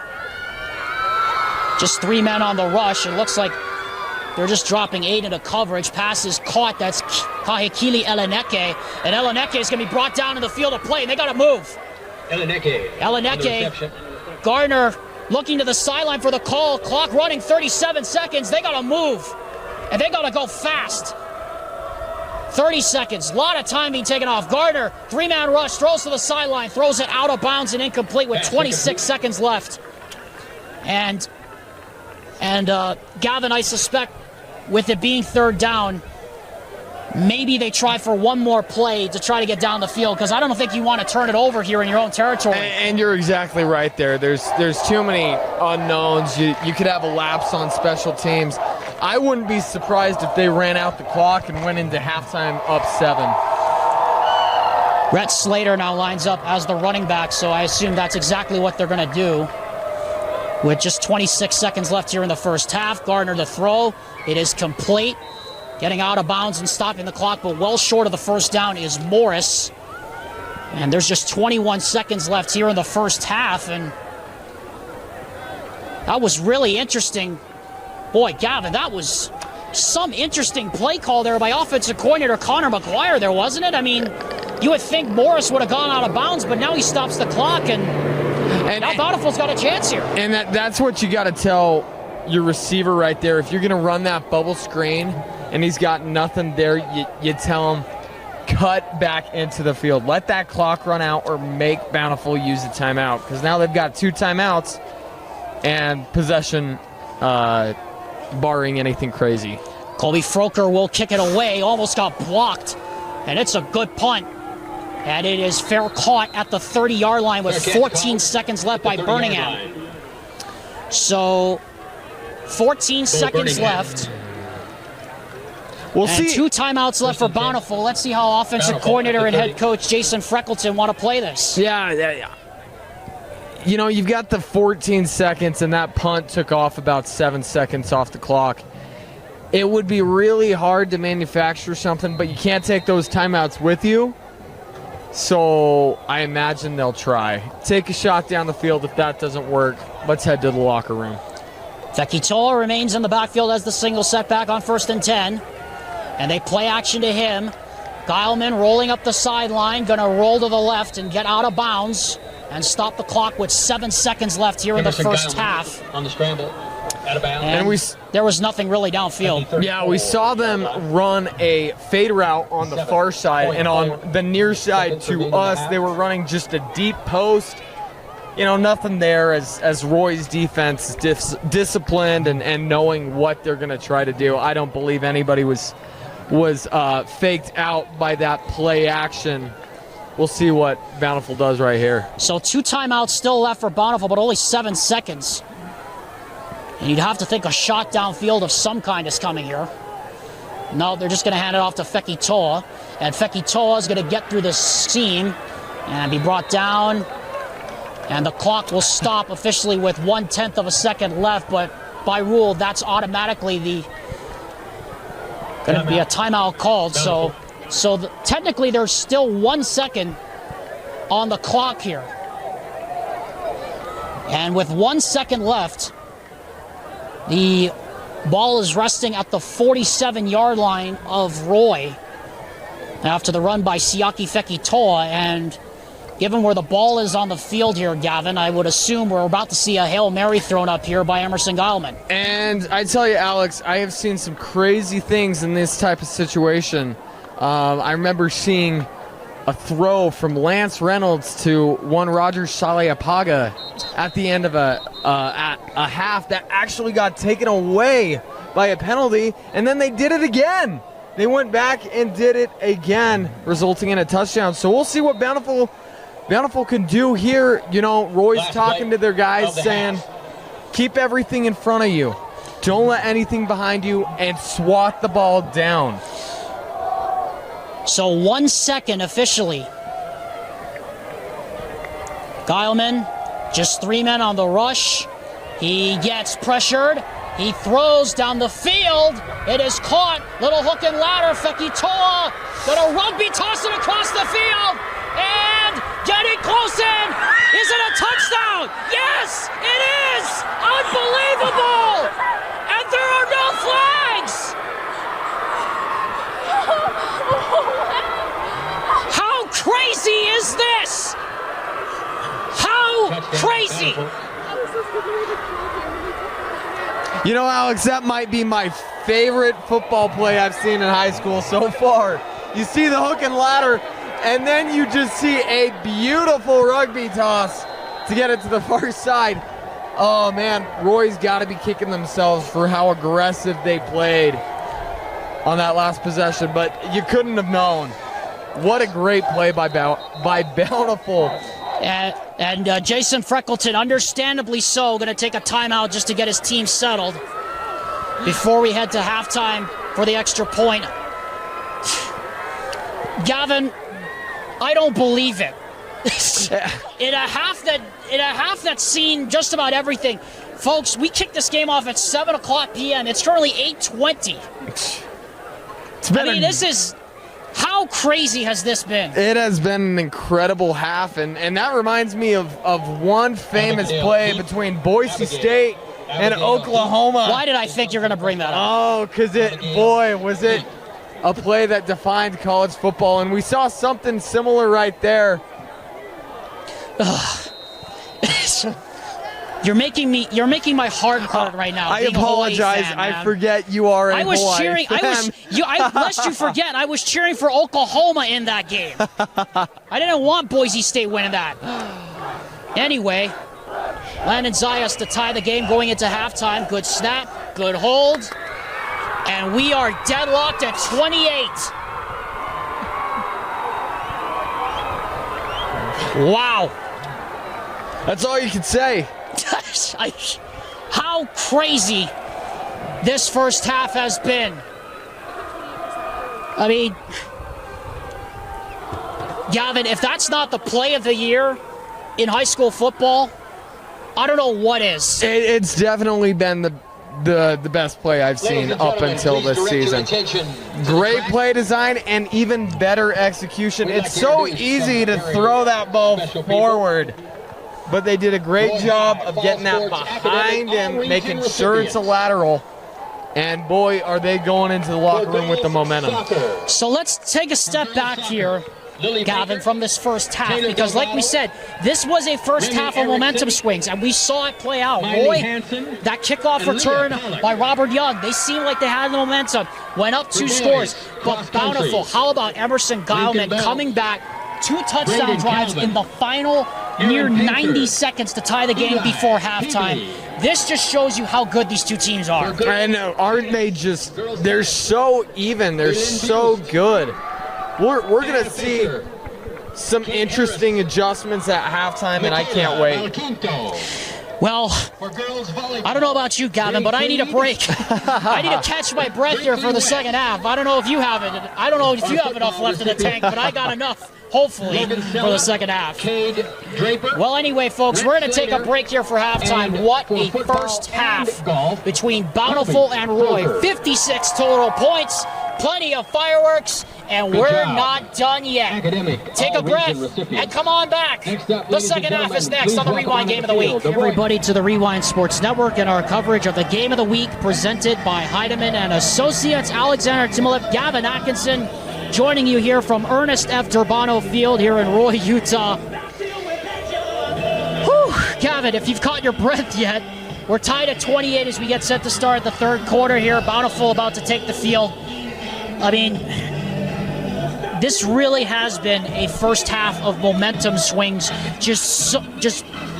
but not just small momentum swings, Gavin. These have been pendulum swings, back and forth and back and forth.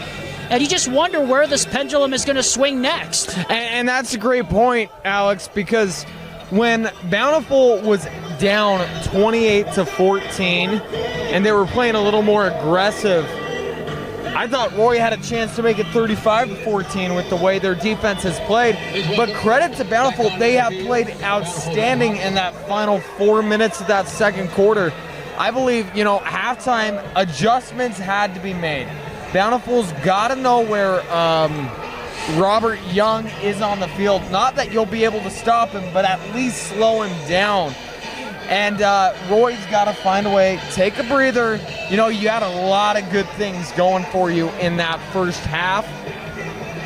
Now you just got to find a way to fix what went wrong.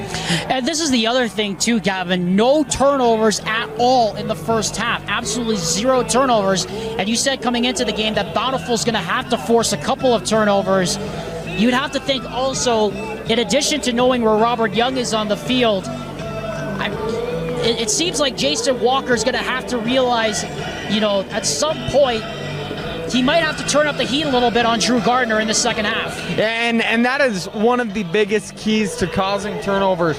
But when you have a quarterback like Drew Gardner, man, it is tough. He's thrown 3 picks through 8 games and a half. So he's very careful with the football. He does not force it into tight places. You got to find a way to make him uncomfortable, make him see some ghosts.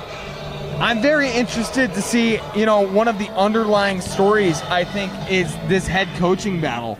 These 2 head coaches have both been excellent so far in their time with these programs, starting with Bountiful's Jason Freckleton. He is 39-17 in his time here at Bountiful, and then you go to the other side with Chris Solomona, and he is 24-7. So these guys are not accustomed to losing. They know how to make these adjustments. Question's going to be, someone has to lose. Who made the better adjustments? And just think about it, too. I mean, Chris Solomona, 2 years ago, Roy, this team was just starting to be on the rise. And you look at Bountiful, same thing with them. They were just starting to be on the rise. And you kind of get the sense that this matchup, these 2 teams have been meeting since 1973. And I told you, and Josh Dodger, cameraman Gavin, coming into this may be the biggest matchup since these 2 teams met in the 4A semifinals back in 1975. And that was when Bountiful defeated a 10-0 Roy team in those semifinals. And the chance for Roy to make some history and go 9-0 for the first time in quite a few years. Like, there's so many underlying storylines.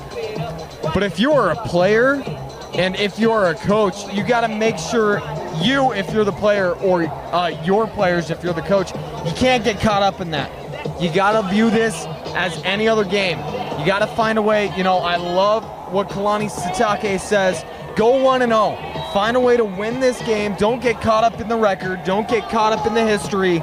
Find a way to win, then celebrate on Friday, I guess, in this sense. In this sense, yes. Bountiful, like we said, last time these 2 teams met with an undefeated Roy, the Redhawks took down the Roy Royals.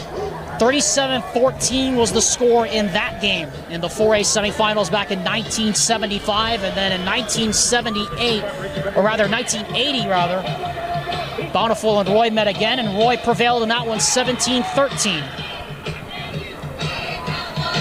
Far cry from the 8-7 win that Roy had, I think, Gavin, in their first meeting back in 1973, isn't it? Boy, has football changed in those 50 years. Bountiful, like we said, will kick the ball off to start the second half. Roy Royals will have the football to start, wanting to get some momentum back on their side after giving up that 14-point lead late in the first half with a 14-point surge by the Redhawks in just under 2 minutes. Emerson Geilman got into the end zone on a 1-yard touchdown run on 4th and goal. And then an absolutely insane play. The hook and ladder from Emerson Geilman to Britton Tidwell, then to Siaki Fekitoa, who lateraled it back across to Zeke Murdoch for a 48-yard touchdown as time expired in the first half, and that's where we stand as we begin the second 24 minutes, as we were dead even. And it's a pooch kick by Zayas, trying to keep it away, and it's a loose ball on the turf, and a pileup ensues, and the Redhawks have it!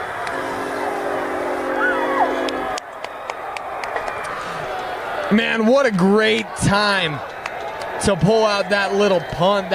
It's almost an onside kick, but not really. You're kicking it to one of the big guys who may not have the best hands, and that guy has to fall on it, because if he doesn't, Bountiful doesn't down it, they get possession. It acts like an onside kick, as we saw right there. He muffs it, doesn't get good hands on it, and boy, Bountiful really swinging the momentum back in their favor, or feeding off that momentum from that end of the half. So 1st and 10 for Geilman and Co. Play action to Fekitoa. Pressure coming. Now gets rid of it to Fekitoa. He has a block. Gets off a tackle. Still on his feet. And finally waffled to the turf at the 45-yard line. I mean, Gavin, I told you this in the break. We might as well say it now. He almost reminds you of a Tyler Algier type, where you can't really bring him down unless the whole cavalry gets over there. And right there, I know these are two different leagues, and this is kind of a wild comparison. But he looked like Derrick Henry with that stiff arm, just pushing the guy off him. The strength of Fekitoa is just outstanding. Now we have another clock issue here as the umpire comes sprinting in from the back.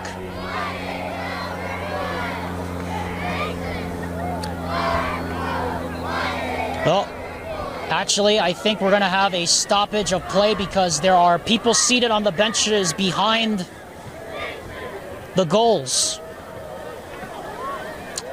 And I believe they're going to try to clear that out from the back. They'll bring Jason Freckleton and Chris Solomona to midfield as they try to clear the end zones. But anyway, Gavin, getting back to this, I mean, what a start to this second half. The Bountiful Redhawks, like you said, building off that momentum they had in the first half. Now here they are on the 35-yard line of the Royals. They have not led all night, and they could take their first lead of the game here. And boy, would that be huge, and that would be so disheartening for Roy to see. You know, you're expecting it to get the ball. You have your offense ready to run out there. You have your first 15 or so plays scripted from the offensive coordinator, and you're ready to get going. You want to find a way to get that momentum back in your favor. You've been itching for 15 minutes to do it, and Bountiful says, we're not going to let you do it yet. They said, hold my root beer. That's basically what they said. And now Jason Freckleton going to get the troops together over on that far sideline. And this is something that we typically see when the officials stop play because of some funny business, as we like to call it. Alexander Timolip and Gavin Atkinson here at Ernest F. Durbano Field here in Roy, Utah. What a game we've had so far. Roy jumped out to a 14-7 lead. Then they jumped out to a 28-14 lead, but Bountiful has responded each time.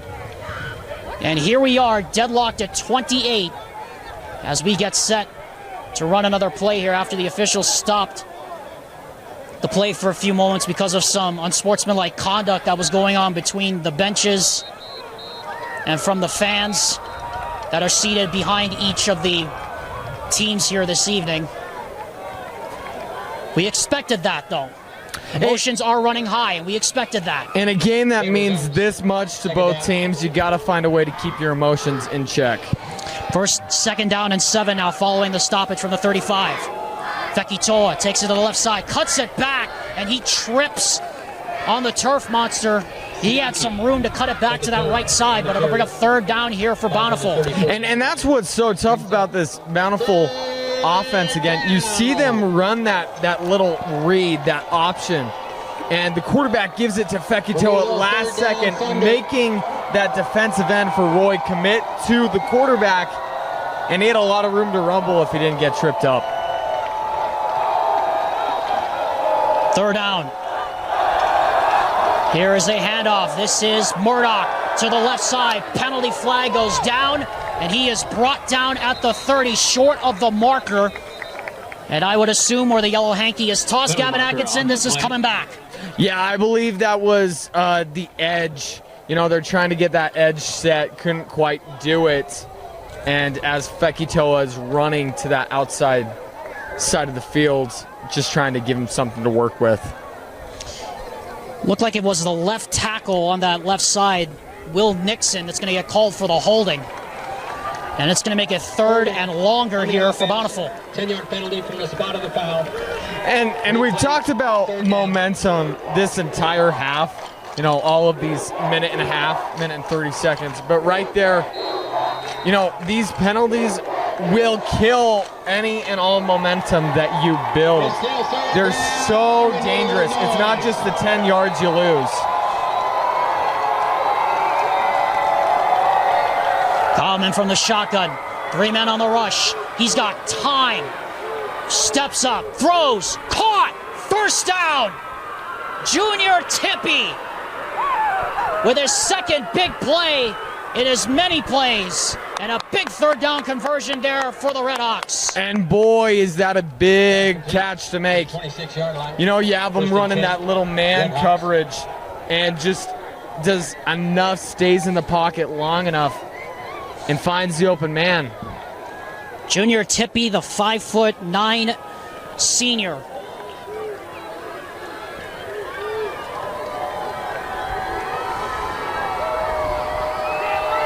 First and 10 now from the Royal 26. Skylman, quarterback draw, up the middle, stiff arms a man out of his way, and then he finally gets clobbered at about the 21-yard line. Jackson Schofield finally drug him to the grass. Emerson Geilman on the keeper. Takes the ball to the 22-yard line. Reminder, Bountiful has not led in this game here tonight. They have been tied. They have been tied 3 times, but they have not taken the lead. And it would just add to the drama of this one. Remember, Bountiful has not beaten an undefeated Roy team since 1975. It has been 49 years since that 4A semifinal. Geilman hands off to, keeps it. Geilman's got space. Geilman to the end zone. Touchdown, but there is a flag down on the play, and this is coming back. Oh, and that one hurts, you know, unforced error, but once again, that's what makes, you know, I talked about it before, that QB read is so dangerous because of how fast Bountiful's quarterback is. Geilman is, how fast he is. And that really hurts because you had the right play drawn up. You just couldn't, you know, get your hands on the inside of that defender. You got it on the outside, a little jersey tug, and Penalty takes the ball to the 20. That negates a 22-yard touchdown run by Emerson Geilman. Holding was called on Junior Tippy. 2nd and 4 now from the 20 following the penalty. Fekitoa remains the back. Handoff goes to him left side. And Fekitoa is smothered in the backfield. That is Foss. The Foss man, as it were, bringing down Fekitoa, and it's 3rd down. Yeah, Ryan Foss right there does exactly what you need to do against Fekitoa. Wrap up his legs and wait for help. You know, you can do your part. You can slow him down, but it's so hard to bring this kid down. Great job slowing him down. Another big 3rd down here for Bountiful.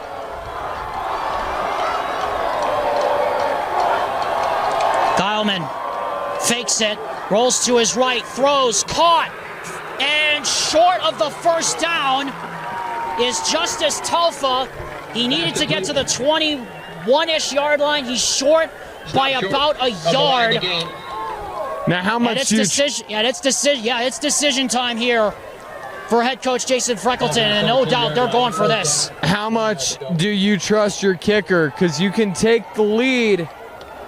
You're risking a lot right here, but you're gaining a lot if you convert. 4th and 1 on the 17-yard line.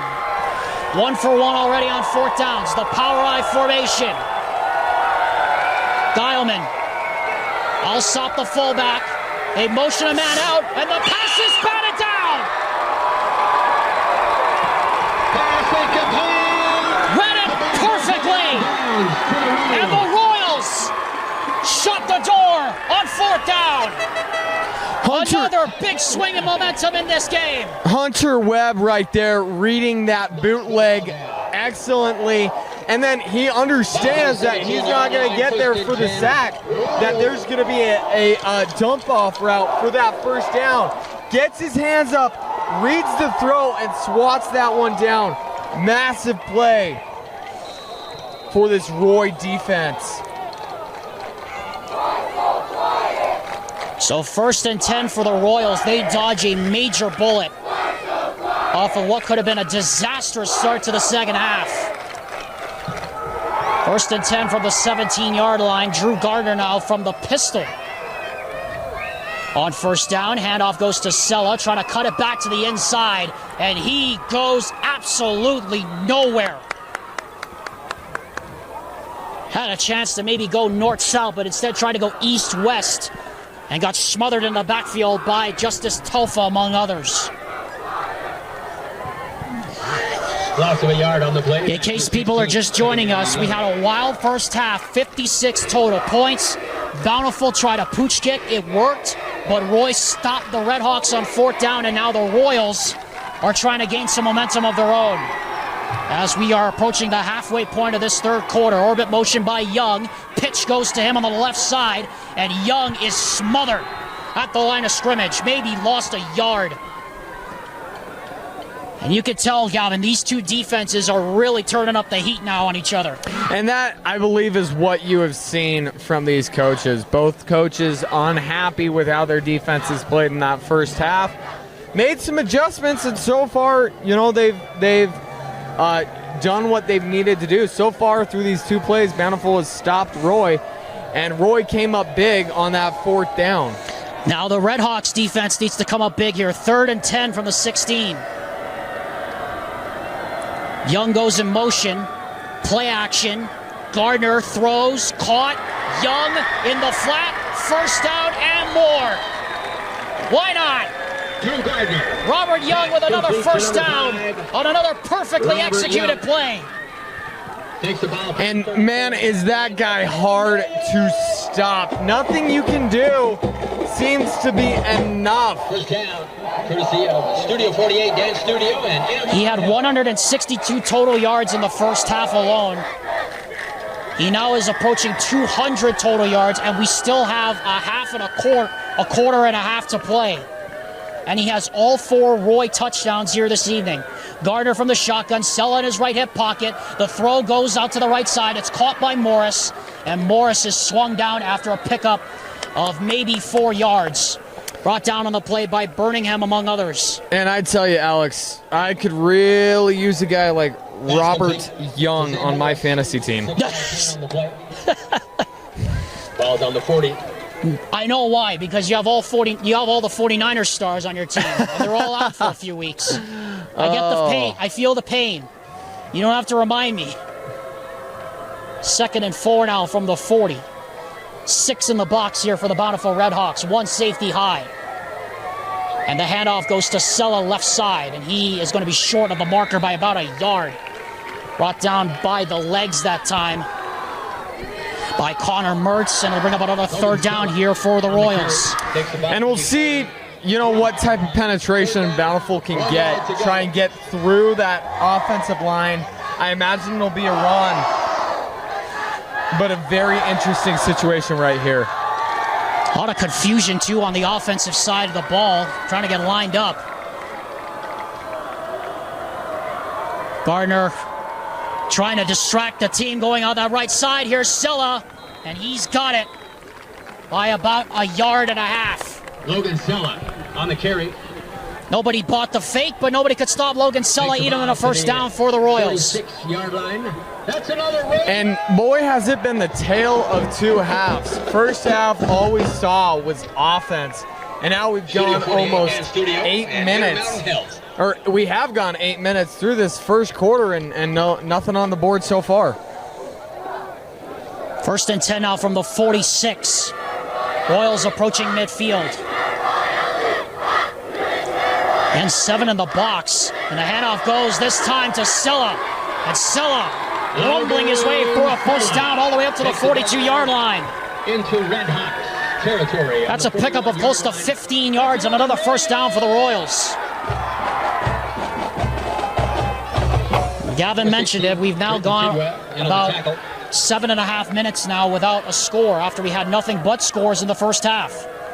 Young goes in motion. Handoff goes to Sella again, and this time he gets walloped as he gets across the 40-yard line. Brought down by 2 men, and then the final hit made by Isake Willis. Logan Sella.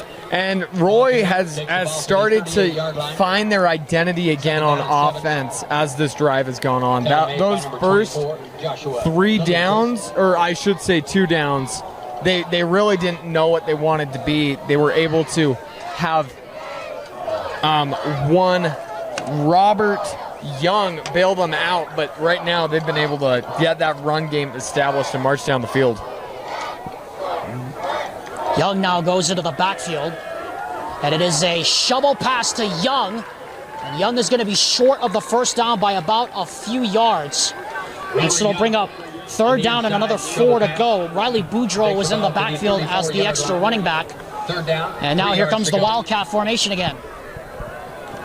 A lot of 3rd downs so far on this drive, and it is really hard to stack 3rd down conversions. The best teams can do it. We'll see if Roy can continue to prove they are one of the best teams. Young from the gun, runs it right side, bangs into a man, goes down the sideline. There he goes! Robert Young! Touchdown!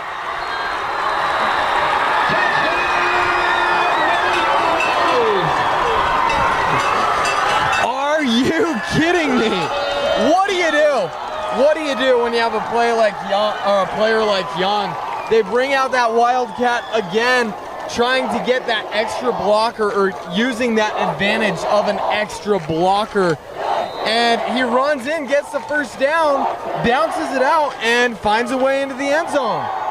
That is his 5th touchdown of the game. And that puts him over 200 yards total for the game. 2 rushing touchdowns, a passing touchdown, a receiving touchdown, and a 99-yard kickoff return touchdown. The extra point by Colby Froker is up, and it is good. 35-28, Roy leads with under 2 minutes to go here in the 3rd quarter. We'll be back after this word from the Salt Lake Running Company. It's the Robert Young Show here at Roy High School tonight. Alexander Timop alongside Gavin Atkinson. All 5 touchdowns accounted for by Robert Young. As we are seeing a possible Deseret News Mr. Football being born right before our eyes. Tonight here at Ernest F. Durbano Field, Froker kicks off and will kick it right through the back of the end zone for a touchback. Into the end zone. Touchback. And Bountiful will take possession of it at the 20-yard line. We'd like to remind you at the conclusion of tonight's game, Ball comes out. Heidemann and Associates and the Rewind Sports Network will be proud to present the Heidemann and Associates Player of the Game, the player who went above and beyond the call for his team tonight. It's presented by Heidemann and Associates, a proud sponsor of Rewind Sports Network football and high school sports coverage on KSLSports.com all school year long. And Gavin Atkinson, my buddy here, was just snickering because we have an idea who it's going to be if it's Roy that comes out victorious. For the defense. But still, 14 minutes of game time left to go. Long way to go here in this one. 1st and 10 from the 20 for Geilman and co. Here is a handoff on the sweep to the near side. This is Feki Toa. And a flag goes down as Feki Toa gets mauled out about the 20-yard line. A lot of grabbing in there. Penalty marker. We'll see what the flag is. Very curious to see what this one is. I immediately think of either a face mask or a holding once you get that big old bunch. We'll see if I'm correct. And they're pointing the other way, so... well, we'll just see what Scott Taylor says. He's had a busy night so far. And you're right. It is a face mask. On the defense. Thou hast said, Mr. Atkinson, you were right again. It's like you can read the mind of the officials tonight. I was a little worried I was going to be wrong. That is the 9th penalty against Roy. We've had 5 called against Bountiful here tonight.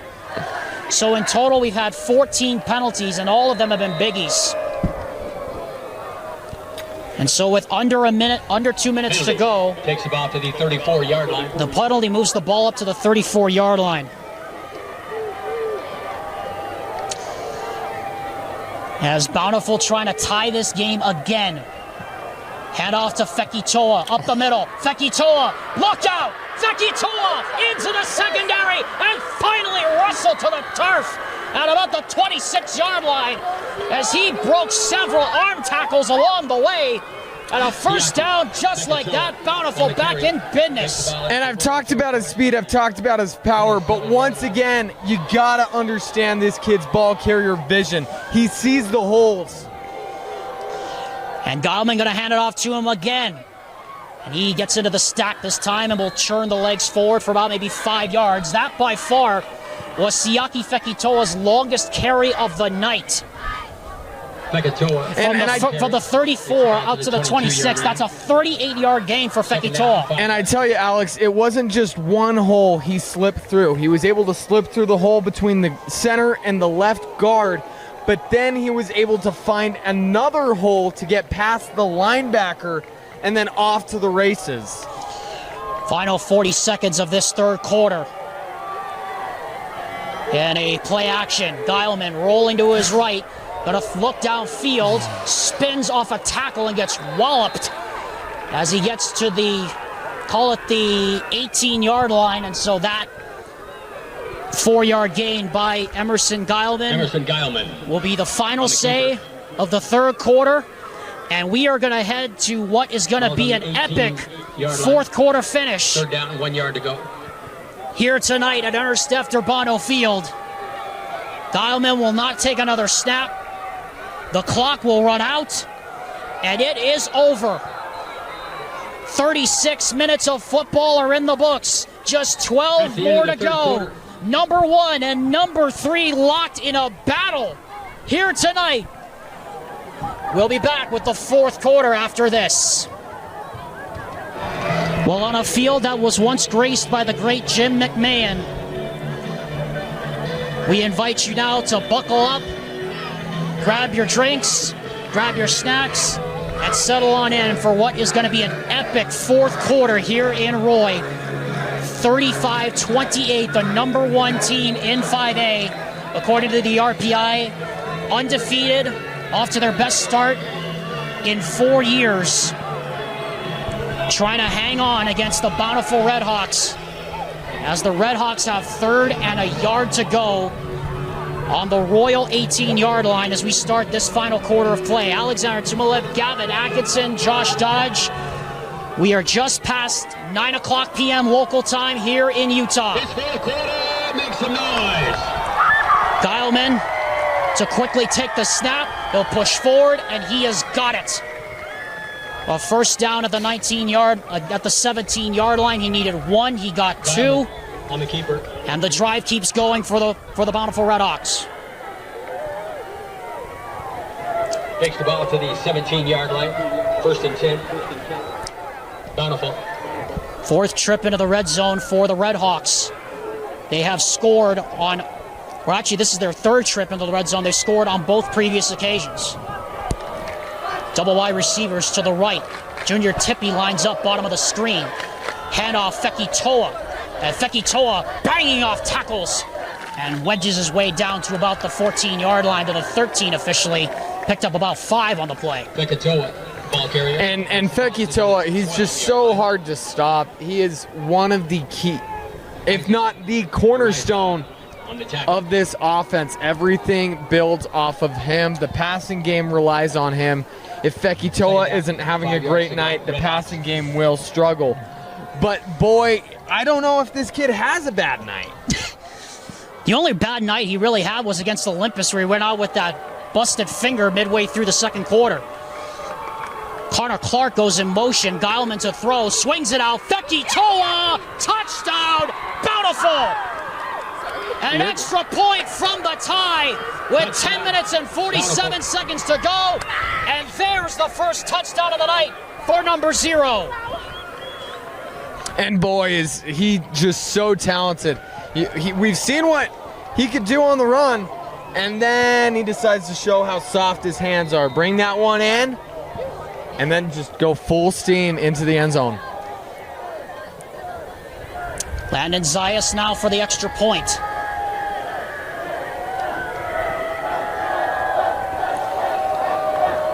Good snap, good hold, and the kick is good. And with 10:49 to go, we are tied for the 5th time here tonight at Ernest F. Durbano Field. Bountiful 35, Roy 35. We've got 11 minutes left in regulation. Buckle up, everybody. Oh, to the tune of Pitbull's Fireball. Welcome back to Ernest F. Durbano Field here in Roy, Utah. Alexander Timlip and Gavin Atkinson. What a game this has been. And another pooch kick. And this time it is fumbled again. And did Bountiful recover it again? Yes, they did! Unbelievable! Their second onside kick recovery of the game!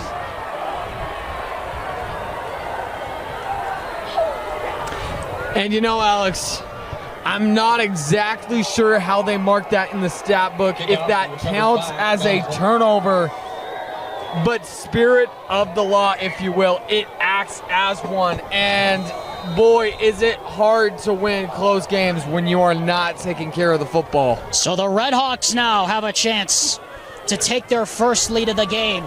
Remember, we have been tied 5 times, but Bountiful has never led in this game. Siaki Fekitoa in the backfield. Motions out to the right. Guilman looking, pulls it down, now throws for Fekitoa! What a catch! But he landed out of bounds! Incomplete. He landed out of bounds! Out of bounds. By inches! Oh, That close to making a spectacular play! does that one hurt? And something to remember is Roy's defense just got off the field. These guys are going to be tired. You're seeing a lot of two-way guys in this game. But, man, Roy catching a break there as Fekitoa just found a way to get behind the defense, slip behind the lines. Isaac Ariza trying to get the fans back in it. Fekitoa, handoff right side. Stays on his feet, breaking tackles, and he finally gets wedged to the turf at about the 33-yard line. I don't know about you, Gavin, but it seems that number 0 is getting stronger as this game goes on. And you're 100% right. Like, Fekitoa is, as I was saying, the main focal point of this offense. And what's so great about it is he doesn't have to have an effect on, or he doesn't have to have a ball to have an effect on the game. He can be a distraction right here.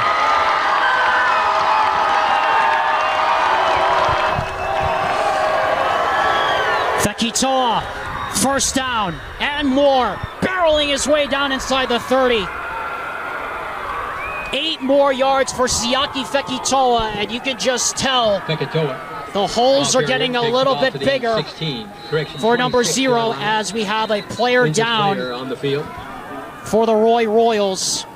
That's Karsten Engberg, the junior linebacker who came in on that last play, and he is hurt.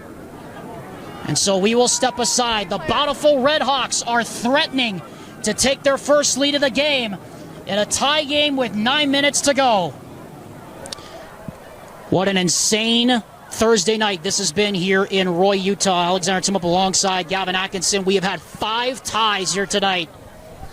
The Roy Royals have been up by as many as 14 points, but the Bountiful Redhawks have kept it even. Karsten Engberg is being helped up off the field after taking a hit on that last play. Engberg making his way out. Hope he's going to be okay. As the Bountiful Redhawks will have 1st and 10 at the Royal 27-yard line. Robert Young has accounted for all 5 touchdowns tonight for the Royals. But Siaki Fekitoa scored his first on a run-back swing out. And here are the Redhawks. 1st and 10 at the 26. They were stopped last time here. Off an onside kick. Tidwell in motion. Fake to him. Guilman breaking tackles. Emerson Guilman! Touchdown! Redhawks in front for the first time tonight! Emerson Guilman. No penalty flags down! And we had seen hints of it all throughout this game, that quarterback option read. So far, we had seen, it go to Fekitoa. We saw him keep it once before, but it was negated by that holding. Right there, no holdings. Shows off his speed, and into the end zone goes Galman. First lead of the game for the Bountiful Redhawks. Extra point for Landon Zayas. It is up, and it is good. 42-35 Redhawks. Hey fans, with 9:12 to go we have a here in the fourth quarter. Parents apparently lost. Gavin Atkinson, I turn to you, joining me, Alexander Tim up here at the top of the press box at Ernest F. Durbano Field. Jacob Carrera. I mean, you can't take nothing away from the drive, Gavin, but how about Jason Freckleton, the gutsy call to go for that pooch kick again in a tie game when Roy had already seen it once. They saw it twice. But still, that call by Freckleton, amazing in that situation. And it like you said, it took some serious guts to run that, because if it doesn't work out, you are giving Roy's offense a short field. And boy, that's not something you want to do when the game is tied. So I am astounded by that call. It ended up working great, but man, Roy's coach, Chris Solomona, is going to be tearing out his hair at practice from these special team woes. The Royals down 42-35. Another pooch kick. And this time Robert Young takes it. And Robert Young, who already has a kickoff return for a touchdown, is wrestled out of bounds at the 40-yard line. And so the Royals still, a lot of time left in this game. 9 minutes and 9 seconds left. Bountiful in front for the first time tonight. If you're just joining us, we want to welcome you. Alexander Timolip alongside Gavin Atkinson. This is the KSL Sports Rewind Game of the Week presented by Heidemann and Associates. And what a game it has been. A battle that will live in infamy between these two teams. Remember, Bountiful trying to beat an unbeaten Roy team for the first time since 1975. Young takes the handoff, goes up the left side, still on his feet, and gets waffled to the turf. And now he's holding his face. Looked like he might have gotten poked in the eye at about the 47-yard line. And that is the sight, you breathe a sigh of relief.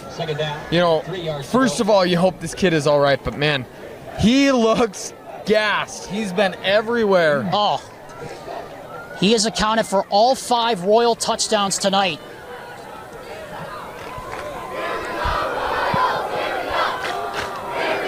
Roy trying to keep their undefeated season alive. Handoff goes to Sella, right side, cuts it back to the right, stiff arms his way, and finally gets chopped down across midfield at the 47-yard line. But that's enough for a first down, brought down on the play by Rex Walker. That's another Royal! Studio 48, Dance Studio and Intermountain Health. Royals trailing for the first time tonight. They have not trailed very often all season long. Slater goes in motion. Sella in the backfield. Play action. Gardner steps up in the pocket. Gets away. Now tries to get a block downfield. And finally Walker able to corral him from behind. At about the 47, at about the 46. So call it officially a sack of no yards on the play. But that's the first time that tonight that Bountiful's defense has gotten through to Drew Gardner. And you've gotta be impressed with the strength from Gardner right there. And we really haven't seen much pressure in this game. Many quarterbacks in danger just because both run games have been so productive. Robert Young lined up slot to the left. Pitch goes to Sella. Gotta set that edge. Sella has a block. Sella into the secondary and ripped down from behind at the 25-yard line. 21 on the play for Logan Sella. on the carry. A great run from Sella, but you got to give credit to one Robert Young. He does a great job getting a block set and opening up that hole. And credit Wes Barker, too, the 6'1 left tackle. Gardner throws, dangerous pass caught by Morris. Boy, Drew Gardner almost threw that directly into a white shirt's hands. But he was able to get it into the hands of Morris nonetheless and a pickup of 3 yards. And what a response by Roy. You know, you could have, sat down and saw some things not go your way. Those onside pooch punts, if you will, pooch kicks. But they've come out with more fight and drive, and they've looked great on this drive. Webb, or Foss rather, goes in motion. Here's a handoff to Sella. And Sella not going to get a whole lot. Maybe got 2. Brought down after a short pickup on the play. And with under 6 minutes to go, Gavin, on the carry. I look at the clock here because you have to think at this point, at this point with the clock where it is, it very well could be 4-down territory here for Roy. And you're exactly right, Alex. A field goal, it does something for you, but I wouldn't say it's as valuable. Well, obviously not as valuable as a touchdown. Robert Young takes the snap. He tried to go to the right. Now he's trying to come back to the left, and he's going to lose yardage.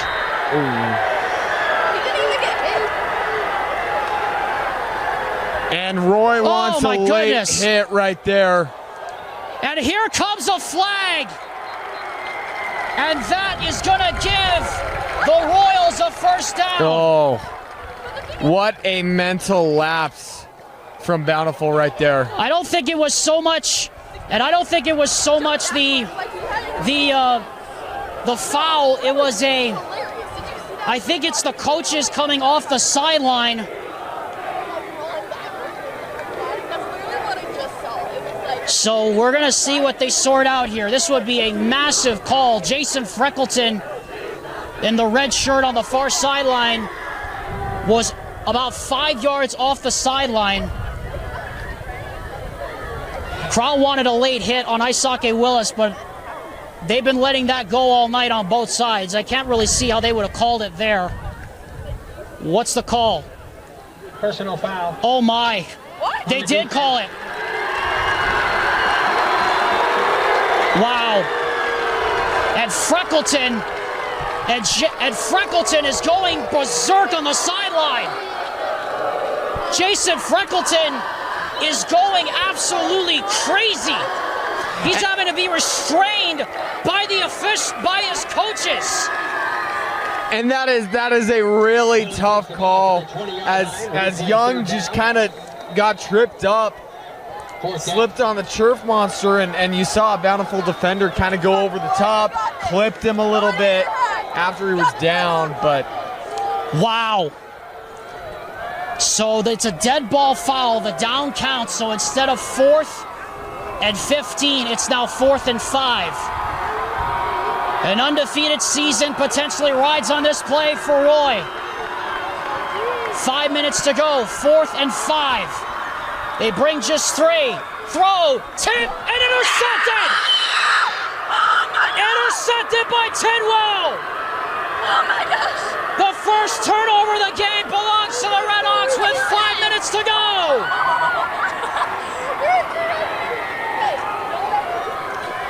Interception on the oh boy, and was that one costly? First and 10, Bountiful. Drew Gardner throws his 4th pick of the year, and it might have been at one of the worst times. But here's something else to think about. It was 4th down. If they don't convert, it kind of just acts like a short punt, if you will. You'll see arm punts in the NFL. So it could have been worse. But momentum has definitely swung back into Bountiful's hands. We'll see if they can finish off this game. Still 3 timeouts and 5 minutes left for Roy. But they need to stop.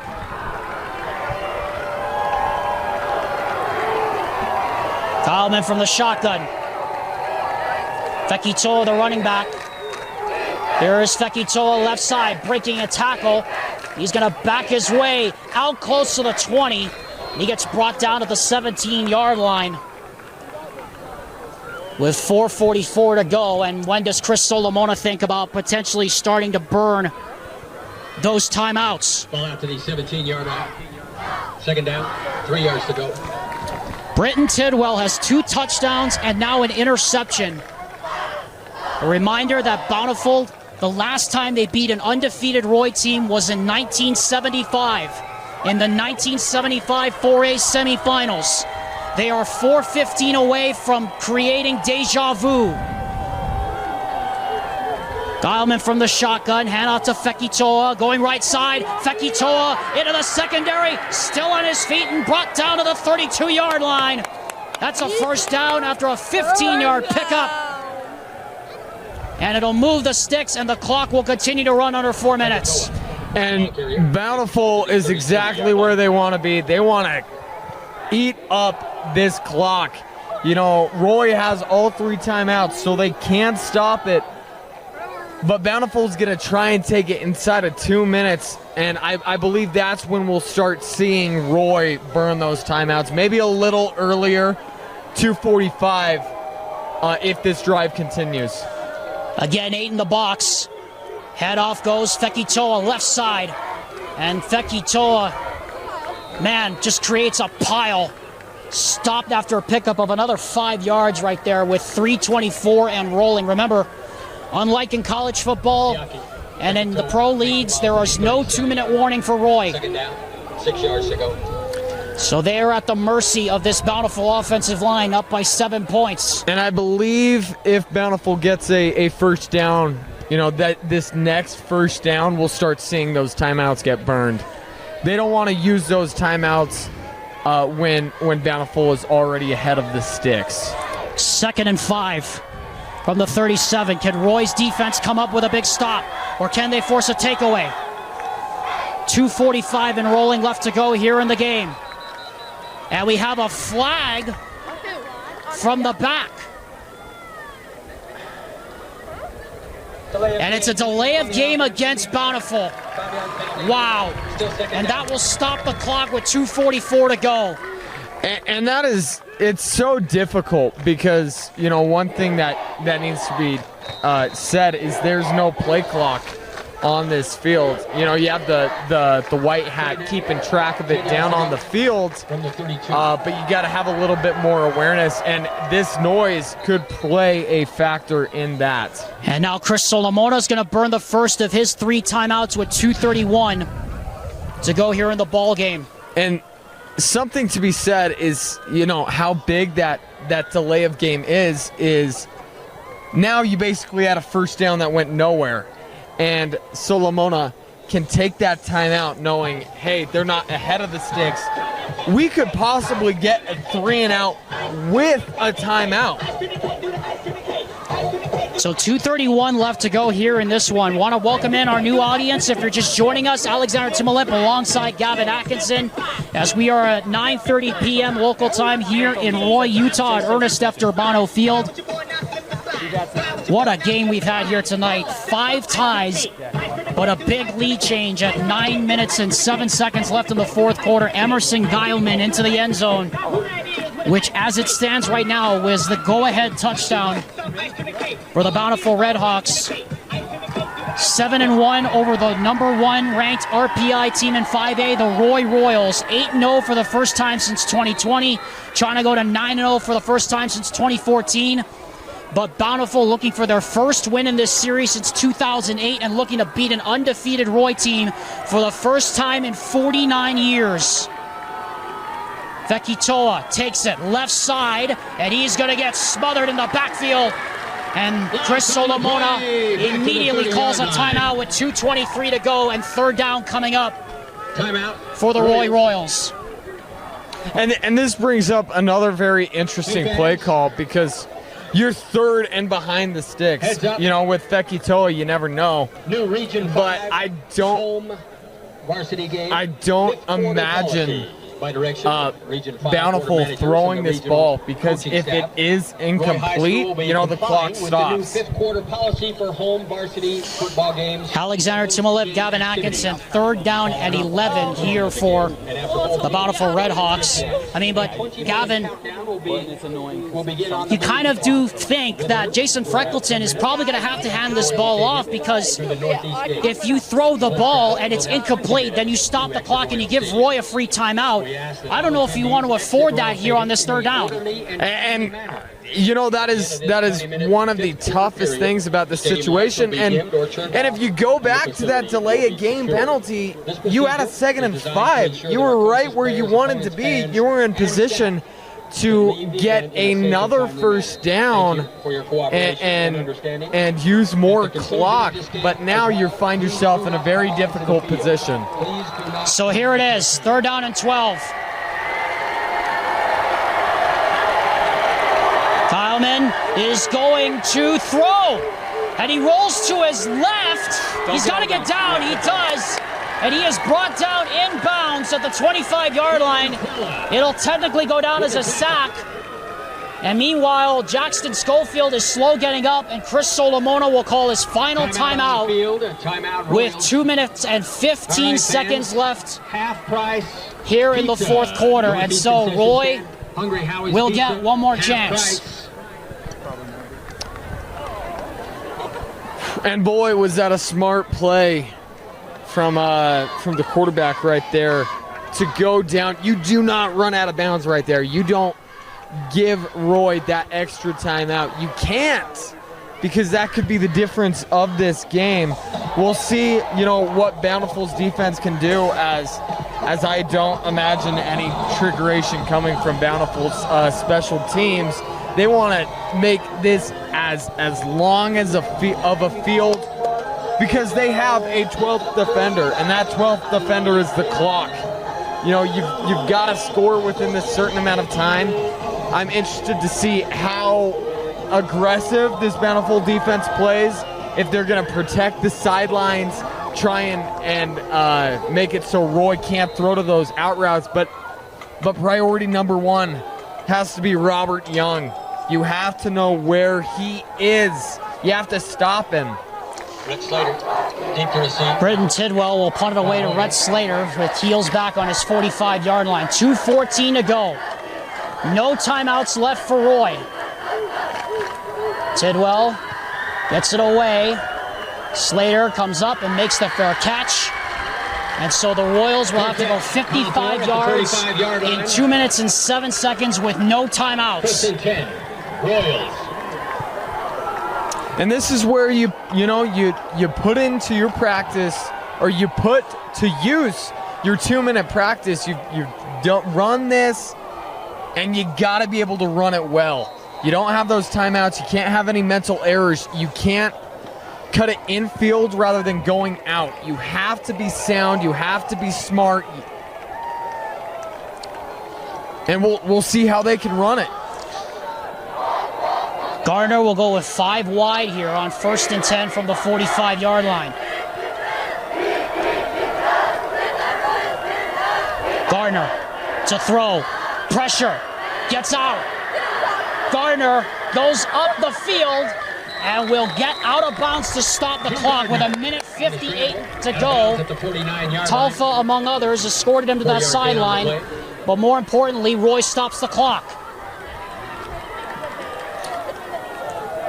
And that is massive, avoiding that sack.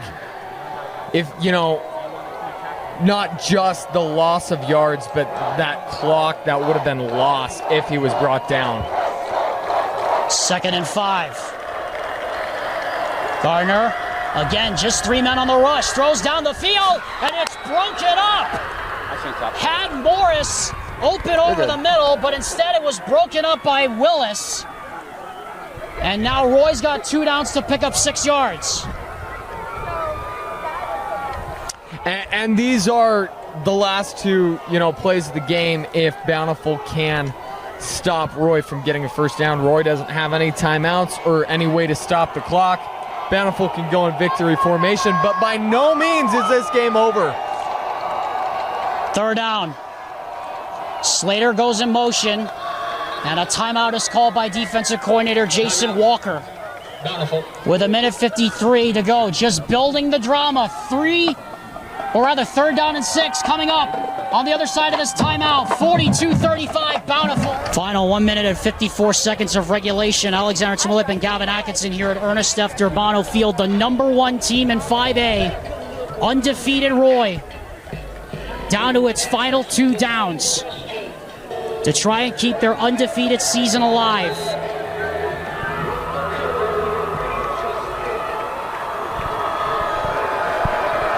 Gardner in the shotgun, Slater at his left hip. They motion him out. Young to the right side. Gardner, just a 3-man rush. Pressure coming, fires, caught, first down, Robert Young, who else? And he's got it inside the 29-yard line. A first down for Roy. Robert Young leaving everything out there tonight. Ball's on the 27. And just who you couldn't let catch the ball, you let catch the ball. 1 minute and 40 remaining, 100 seconds left. Still plenty of time for Roy. They don't have to hurry here. Triple wide receiver lines up to the right. Again, just 3 on the rush. Gardner with time, throws, and it is caught. What a catch by Zane Morris, coming back for the ball and making the catch as he slid awkwardly on the turf. Ball's on the 14-yard line. And he is down and he is hurt with 1:20 to go here in regulation.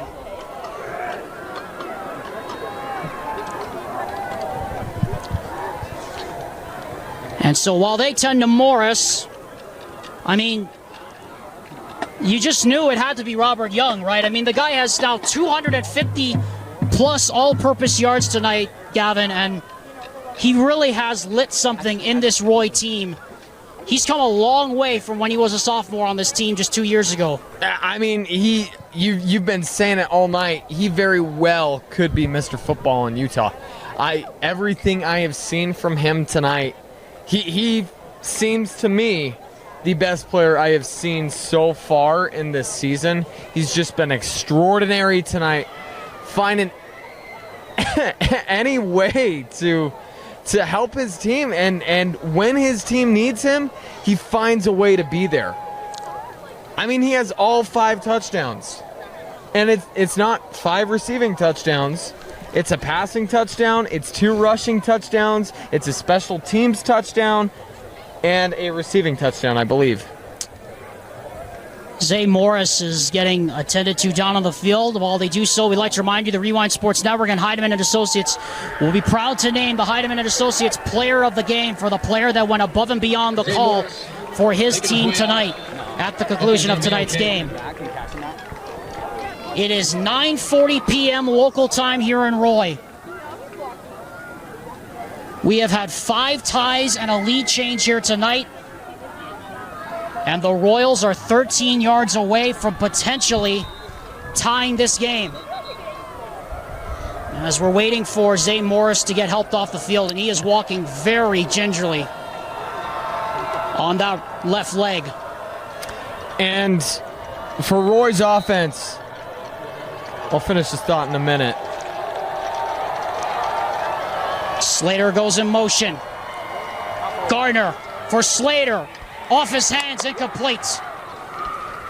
And what I was going to say, Alex, is for Roy's offense and what you have to realize if you're Bountiful's defense is you are now in the red zone, and the field is so much smaller. Your playbook is smaller. The defenders are more condensed, and it's so much harder to move the ball. So, you got 3 downs to get it to the 10. Or, excuse me, not the 10, the 5, or I believe that might be the 4. Robert Young, slot left.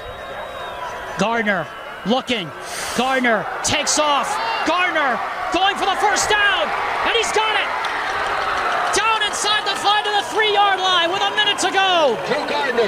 The senior not giving up. And it's 1st and goal, and Roy will have 4 chances to tie the game.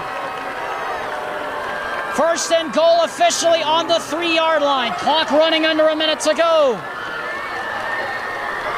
Royals in no hurry. Freckleton sprinting down the sideline. Stella gets the handoff, and they called a timeout. Bountiful did, with 47 seconds left in regulation. Very interesting time to call that timeout. You know, I start to wonder if he saw something he didn't like on defense, because with the way this game is shaping out, those timeouts are extremely valuable. You rely so much on your run game to move the ball. Not having those timeouts, it tells me that Bonneville is trying to stop overtime here and now, and given the chance, you know, they'll try and win it, but they're playing for a win or overtime right now. 46 seconds remaining officially on the clock here at Ernest F. Bono Field. 47 on our clock. It'll be first and goal from the 3-yard line for the Royals, as the number 1 team in the 5A RPI trying to tie this game and at the very least force overtime. And boy, is 46 seconds an eternity for this Bountiful defense. For the lineman. Logan Sella is in the backfield. Ace backfield for Drew Gardner. Robert Young to the right, and Froker at the left. Froker goes in motion. They hand it to Sella, and Sella is short, and they're going to have to go quick. He's short of the end zone. He's at the 1. Game clock is running. 35 seconds, 33 seconds, 32 seconds. Gardner sneaks it, doesn't get it. He is stopped short. 3rd down. They're going to have to go really fast now. 20 seconds. Slater comes in. Eleneke comes in. They're trying to get the play off. 10 seconds. Gardner trying to go. 5 seconds. Gardner looking. Gardner gonna run. He's not gonna get there. And the Redhawks have won the game. That's awesome.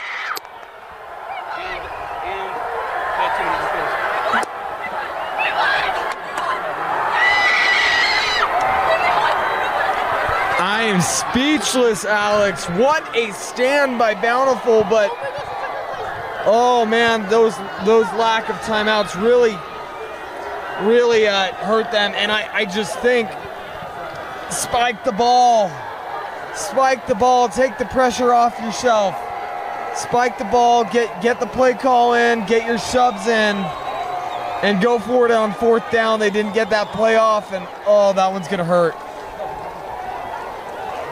What a finish.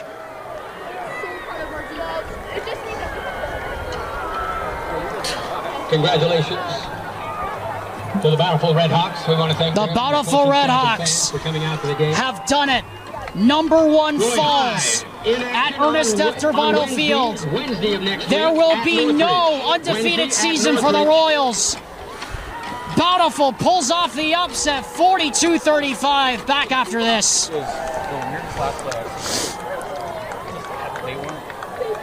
In 1975, in the 4A semifinals, the Roy Royals came in sporting a 10-0 record.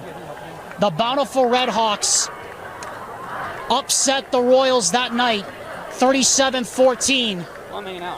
And 49 years later, on October 10th, 2024, the Bountiful Redhawks have pulled off the upset of the year in 5A.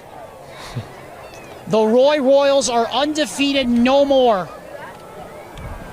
42-35 the final. Alexander Timolip and Gavin Atkinson here at a stunned Ernest F. Bono Field.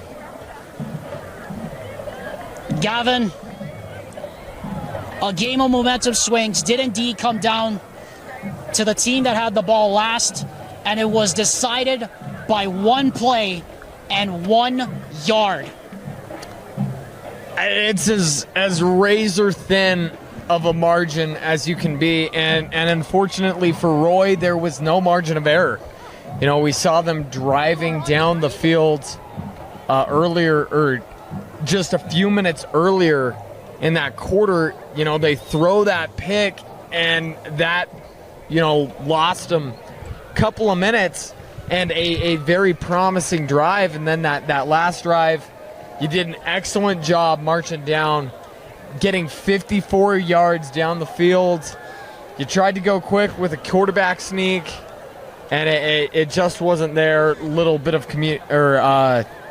confusion as far as substitutions, and just some poor management of the game clock in that final 20 seconds. But all in all, an incredible game with a incredible finish. And what a game it was. We had 5 ties and a lead change tonight, but the last lead change was the one that mattered the most. The Bountiful Redhawks were down 28-14 late in the first half. They outscored the Roy Royals 28-7 to end the game. Time now to name our Heidemann and Associates Player of the Game. Presented by Heidemann and Associates, the law firm that goes above and beyond the call for the clients they serve. Gavin, he made the big plays early on offense, but made the biggest play late when it mattered. We're giving the game ball here to Britton Tidwell. 2 touchdowns receiving tonight, but the interception that effectively ended the game and really put this one to bed, despite the fact Roy came up 1 yard short on that final drive. And he really did come up when he needed to. He played his best when his team needed him, and he was the difference. It's so hard because you look at Young for Roy, and then you've also got Fekitoa for I keep on saying Bountiful. I'm sorry it's late, but it's late for all of us, buddy. But both of them had a great game dueling, and Tidwell was the difference in this game. Gavin, what a game. And it's just like we said, deja vu for the Bountiful Redhawks. 49 years ago in the 4A semifinals, defeated an undefeated Roy. Here tonight, knocks the Royals from the ranks of the unbeaten, and perhaps, just maybe, may have given them the number 1 spot in the RPI come tomorrow morning, but we'll see. Still a lot to be decided. Want to thank Josh Dodge for being on the camera tonight. We want to thank the hospitality here at Roy. And what an epic finish as the Roy Royals come up 1 yard short of forcing overtime as time expires. The Bountiful Redhawks, 49 years after beating undefeated Roy in the 4A semifinals, take down the undefeated Royals again, 42-35. This has been another presentation of KSLSports.com and the Rewind Sports Network. For more games of the week, check out our streaming schedule on KSLSports.com, and also check out our KSL Sports Rewind social media pages for more rankings, more news, and more questions to be answered by Dane Stewart and Jeff Hansen. For Gavin Atkinson, for Vince Francis, back off-site in Orem, and for the entire Rewind Sports Network crew, I'm Alexander Timlip saying good night from Durbano Field. We invite you to take care of one another, everyone. Aloha from Utah, and good night.